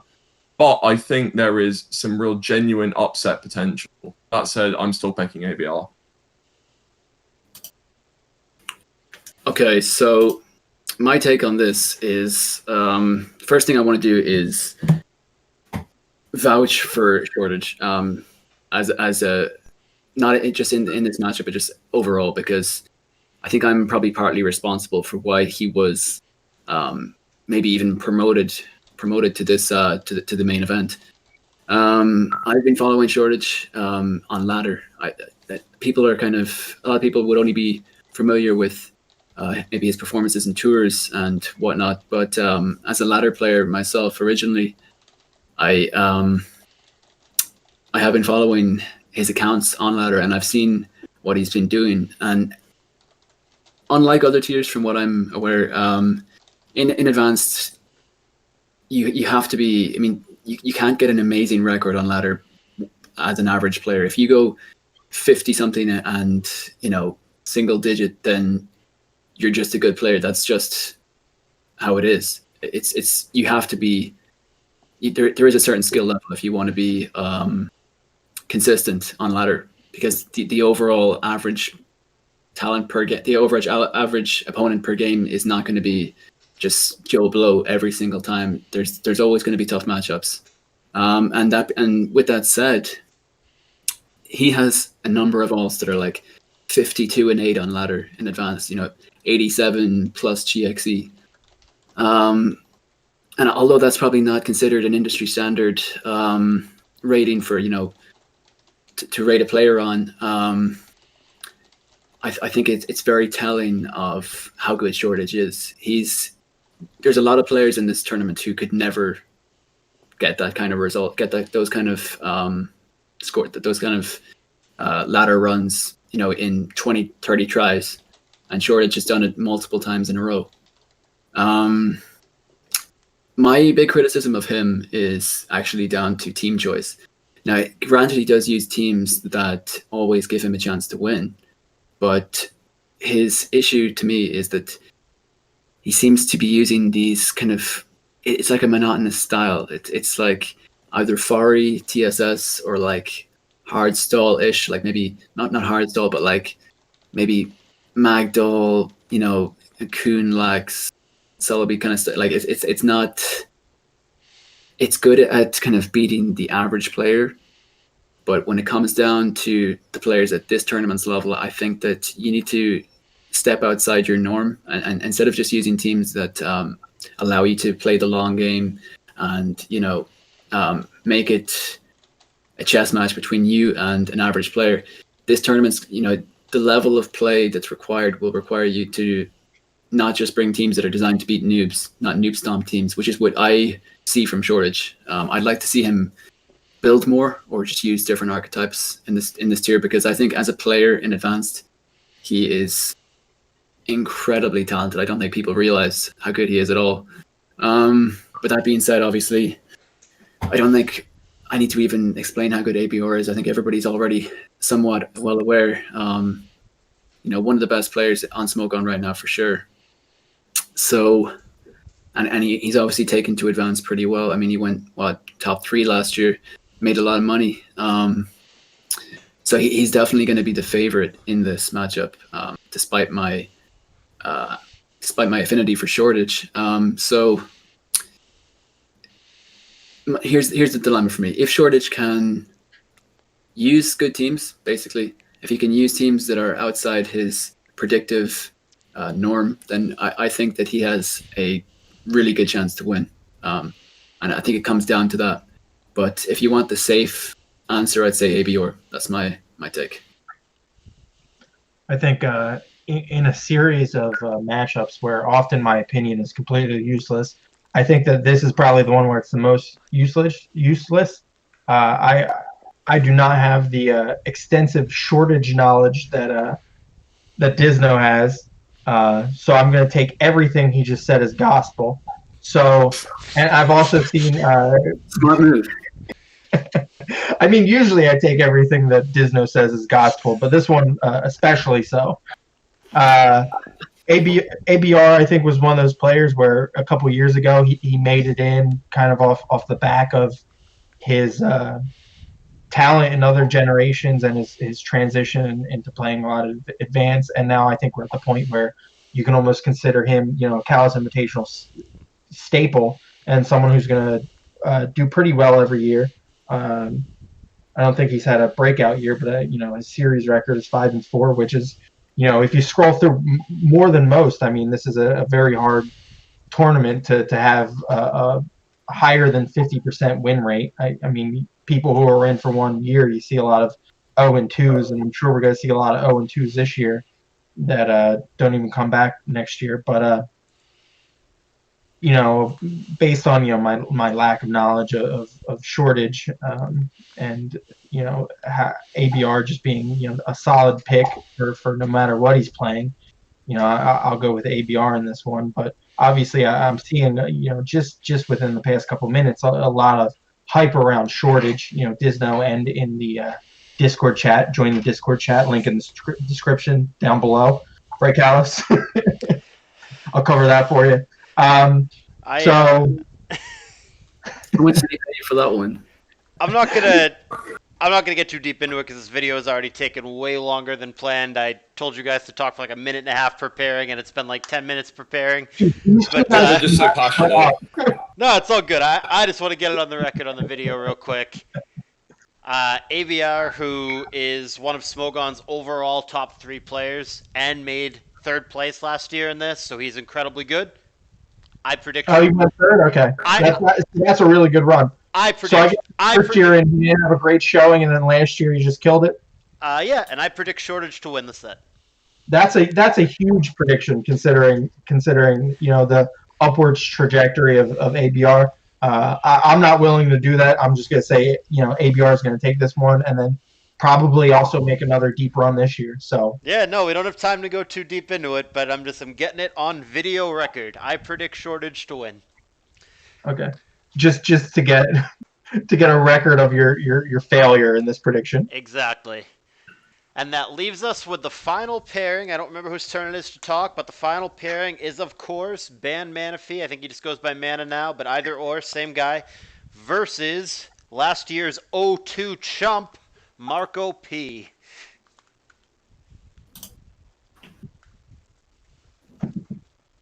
Okay. So,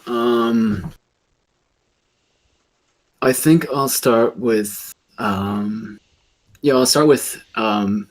Manaphy because obviously he's got a reason to be in our scopes because of his recent performance in Advanced Cup. So maybe in that spirit, I'll speak about him first. He's been incredibly impressive overall. I don't know how. I've heard he's been around for quite a long time, but just this year, he both won BW Cup and reached finals of Advanced Cup, if I'm getting that right. That is correct. He's on astounding form right now.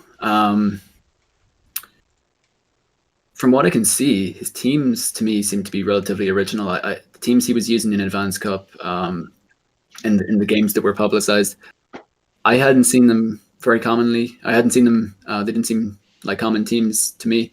So he seems to be building. That's the impression I'm getting. And if you can build in Advanced is a pretty tough tier to build in, I think, especially if you're new to it. And he's just been doing his own stuff. So he's probably more in tune with this tier than I originally gave him credit for. I think that if you take his recent performances into account, he should be way higher on people's lists for a favorite than he probably already is right now, because he was just a last minute throw in the absence of ZF. Going up against Markup though is one of the most intimidating things to do, isn't it? Really, because he's going to use some. I mean, what was that team he used versus think it was Zom in SPL. It was like slacking, Blissi, Mag, some crap like that. Yeah, like I think quadruple normal or something ridiculous. I mean, losing to that team in public is it's going to be one of the most humiliating things that could happen. Not because the team's bad, but just because it's so ridiculous. And Markup's the kind of guy who can actually make you lose to that. He's really, really talented. You know, he had that fantastic record in SBL. I think it was it the year before last? He's just been phenomenal in advanced recently. And I don't think his O2 record last year should cloud your judgment of how good he is or how he'll do in this tour. I think it's what it's going to come down to with him is whether he's going to meme or whether he's going to take it seriously, because we've seen him use teams that are just straight up standard teams that are considered widely to be effective, and then we've seen him use teams that are just, I threw this together and it looks cool and I'm going to try win with it in an important tour environment, and it's just, you know, he's giving himself a disadvantage innately before the game has even started. So I think it's going to come down to that. I think him acknowledging his last year's performance will probably prompt him to use more standardized teams. But that being said, I'm actually going to go with Bad Manaphy this time around, just to pay dividends to his fantastic recent run in Cup and in BW Cup. Yeah, often Pokemon is kind of a what have you done for me lately, and I think ban Manaphy, which is a position that I completely disagree with. I say unban Manaphy wherever you can. Coming off a really good run, and then even in the finals, I think it was I watched. I thought it was a really tight matchup against Tama, who was playing at his peak, and Mana had a really good series with him. So he's coming off something like that.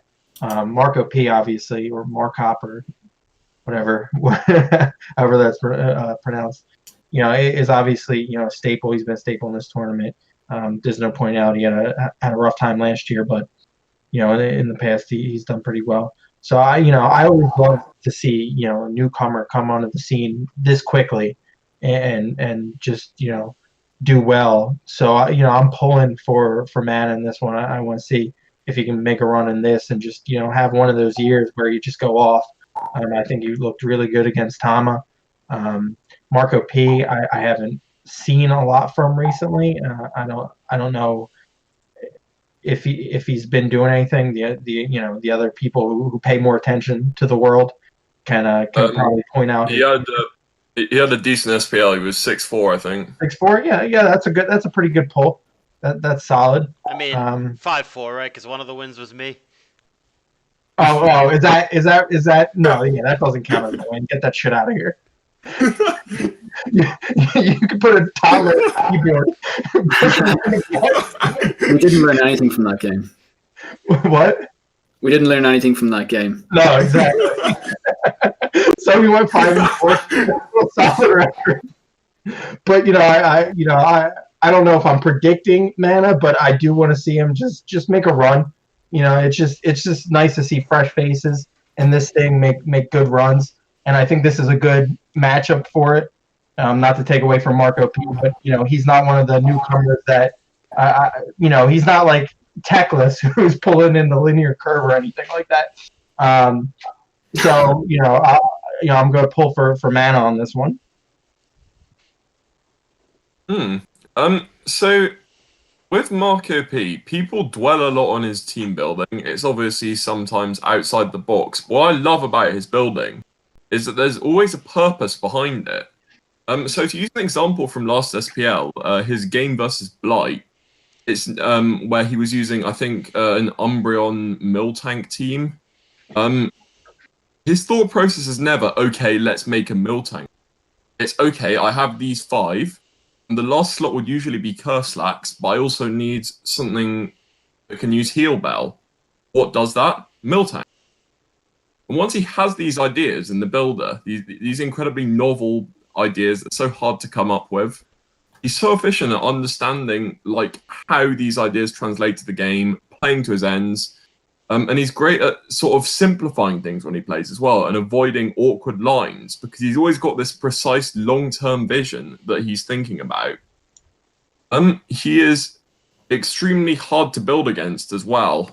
If I had to say what I'd want to take against him, maybe a Crocoon or like a weather change, Dog Trio, Curse-Lax ideas. The best way to beat him, I think, is to play to your own sort of design-specific win condition and just execute your own game around his game. As for Mana, I'm obviously extremely sad to see ZF go. Close friend of mine. I always support him, but Mana is actually just about the best way to replace him that I can imagine. He's excellent in his preparation, and as Dizno said, he definitely is building. He works really hard, and one thing worth highlighting is he has a huge amount of metagame understanding. I've not interacted with him much, but when I have, it's clear to me just how on the beat he is about extremely modern trends, how up to date he is with the tier in its current shape. And I think both players are going to make this into one of the best matchups. I probably want to commentate this myself if I'm allowed. As for predicting a winner, I would give it to Marco P very narrowly. All right, real quick, 2 minutes per guy, for real. Give me, each of you, one at a time, your favorite pairing of the round and why, and give me the pairing with the most upset potential in your mind. Dizno, go. Okay, well, it's going to take a couple of seconds just to quickly scour through the pairings and just zone in on one. Okay, so it's my favorite pairing, and then what's the next one? The upset potential? Most likely upset potential, yes. Okay, all right. So first one, my favorite pairing, I think, looking initially at this, is Gaku Tama, or Gaku Tama, however you guys pronounce it. You got two guys who, in advanced anyway, I know Tama likes his offense, and Gaku obviously likes his offense. So I'm expecting to see just fireworks. I'm expecting to see games that can be decided, that are decided on a turn or two. I'm expecting to see both guys getting slightly unorthodox, maybe throwing a couple of big prediction turns in there. I just know this game's gonna come out well. I mean, all of Tamahome's games come out well, and Gachi uses offense, so it's always going to be entertaining. And I just think, yeah, it's an untested tournament environment player in Gachi versus a guy who's coming off an ADV Cup win. I mean, there's a lot of air that needs to be cleared there. The game is just something I'm really, really looking forward to. Now, as for the biggest upset potential, I'm actually thinking Zomog Asta. Obviously, if you look at the predictions here, Asta's like 16-2 people, 16 people, 15 versus 1. If you take out, so it's basically everybody thinks Asta's going to win, and rightfully so, because he is one of the best to ever do it. But the thing is, betting against Zomog is just, he's always going to, as I said earlier, he's always going to be one turn away from potentially winning that game. So potentially winning that series. So I think that one has the biggest opportunity for an upset. Jabba? I discussed earlier why, I absolutely love the matchup of Dexa versus Undisputed. So, I'm going to break from that and discuss what I think is probably my second favorite matchup. And, surprisingly, I think for me, it's Cowboy Dan versus M Dragon, because I think this is the matchup that has probably the highest potential of seeing just a crazy 3-game series. I think if both these players bring what we know they can bring, I think this is going to be one of the more interesting sets. I think their play styles, complement each other to where we're not going to see just 3 runaway games or 2 runaway games. So I think that one has the most potential to just be one, you really want to watch. And obviously on the flip side of that, it could be a big nothing, but hopefully, you hope for the best on that one. As for what I think the biggest upset's going to be, I think it's actually the series that Dizno just discussed, and that's Gaku versus Tama. And obviously, like I talked up Tama earlier, he's on a roll. He just came off of a big win. But I think when you throw kind of a flash in the pan like Gaku into a series, I think it skews the percentages a bit where you kind of can't expect, you don't know what to expect. It could be anything. It could be crazy. It could be Tama just takes in 2 easy games, or Gaku could bring something crazy that absolutely skews the team matchups, and he could run away with it 2-0. It's something I honestly couldn't predict until I see the teams that they're bringing and the matchups themselves. And so I think that just has a huge potential for Gaku to bring something that Tama just isn't expecting, and he's able to take it. Obviously, Tama is one of the players that's most likely to bring something that can shut that down. But when you're looking at a player that unpredictable, I don't think you can ever go, well, he's going to be able to exactly cover this. So I think that'll be interesting to see, and I think that's the biggest upset potential.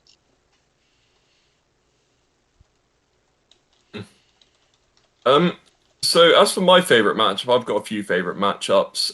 Dexa against Undisputed for my own personal sentimental value. I like Solwyn versus Socceroo as a purist spectator, the interesting dynamic we're going to see there. And I like Mana against Markop for just pure high-octane excitement and explosiveness. As for upsets, it's actually very difficult to pick because a lot of these matchups are very, very even, and I think that's one of the really special things about this tour. I guess if you consider PDC enough of an underdog against McMegan, then I would pick that as upset potential. I think PDC is one of the guys who is uniquely better equipped to break apart McMegan's favorite way of doing things.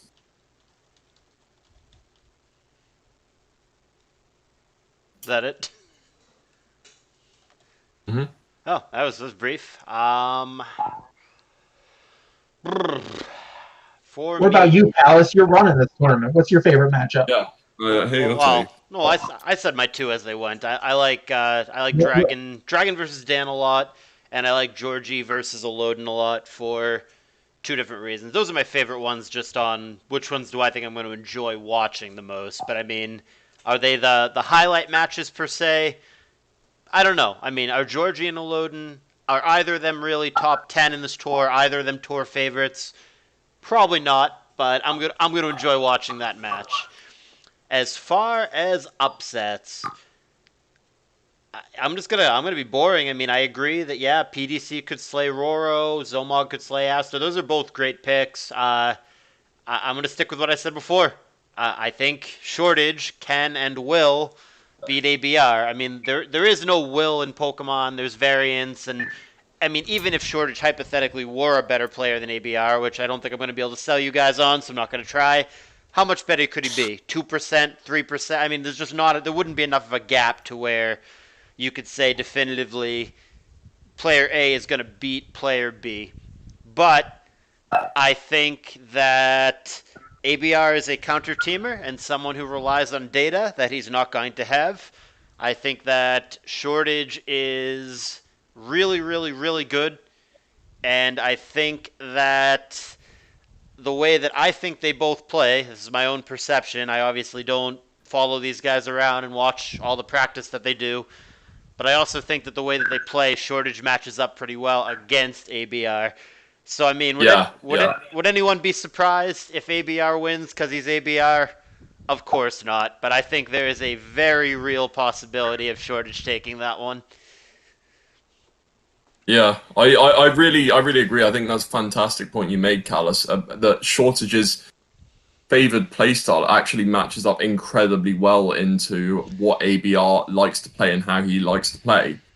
because Shortage likes to play. He really loves getting in long games, being patient. And ABR likes to exploit people being aggressive. You see ABR dominate offense players, whereas Shortage just isn't going to do that. He's not going to play into ABR's hands. So I think that could play into it. Yeah, we'll see. That about wraps it up. This is a much longer video than I thought it would be, but some of these matches have already scheduled. One of them's playing tomorrow. We just have to figure out who's narrating what. You'll hear all three of these guys in the video on the narration team this year, plus some guest narrators. And the players are free to play whenever they want. So, CALLOUS Invitational 4 has begun. Thank you for joining me, guys, and thank you for watching. I will see you guys soon for the tournament. Godspeed. Yeah, thank you for having me, by the way. Yeah, thanks. It was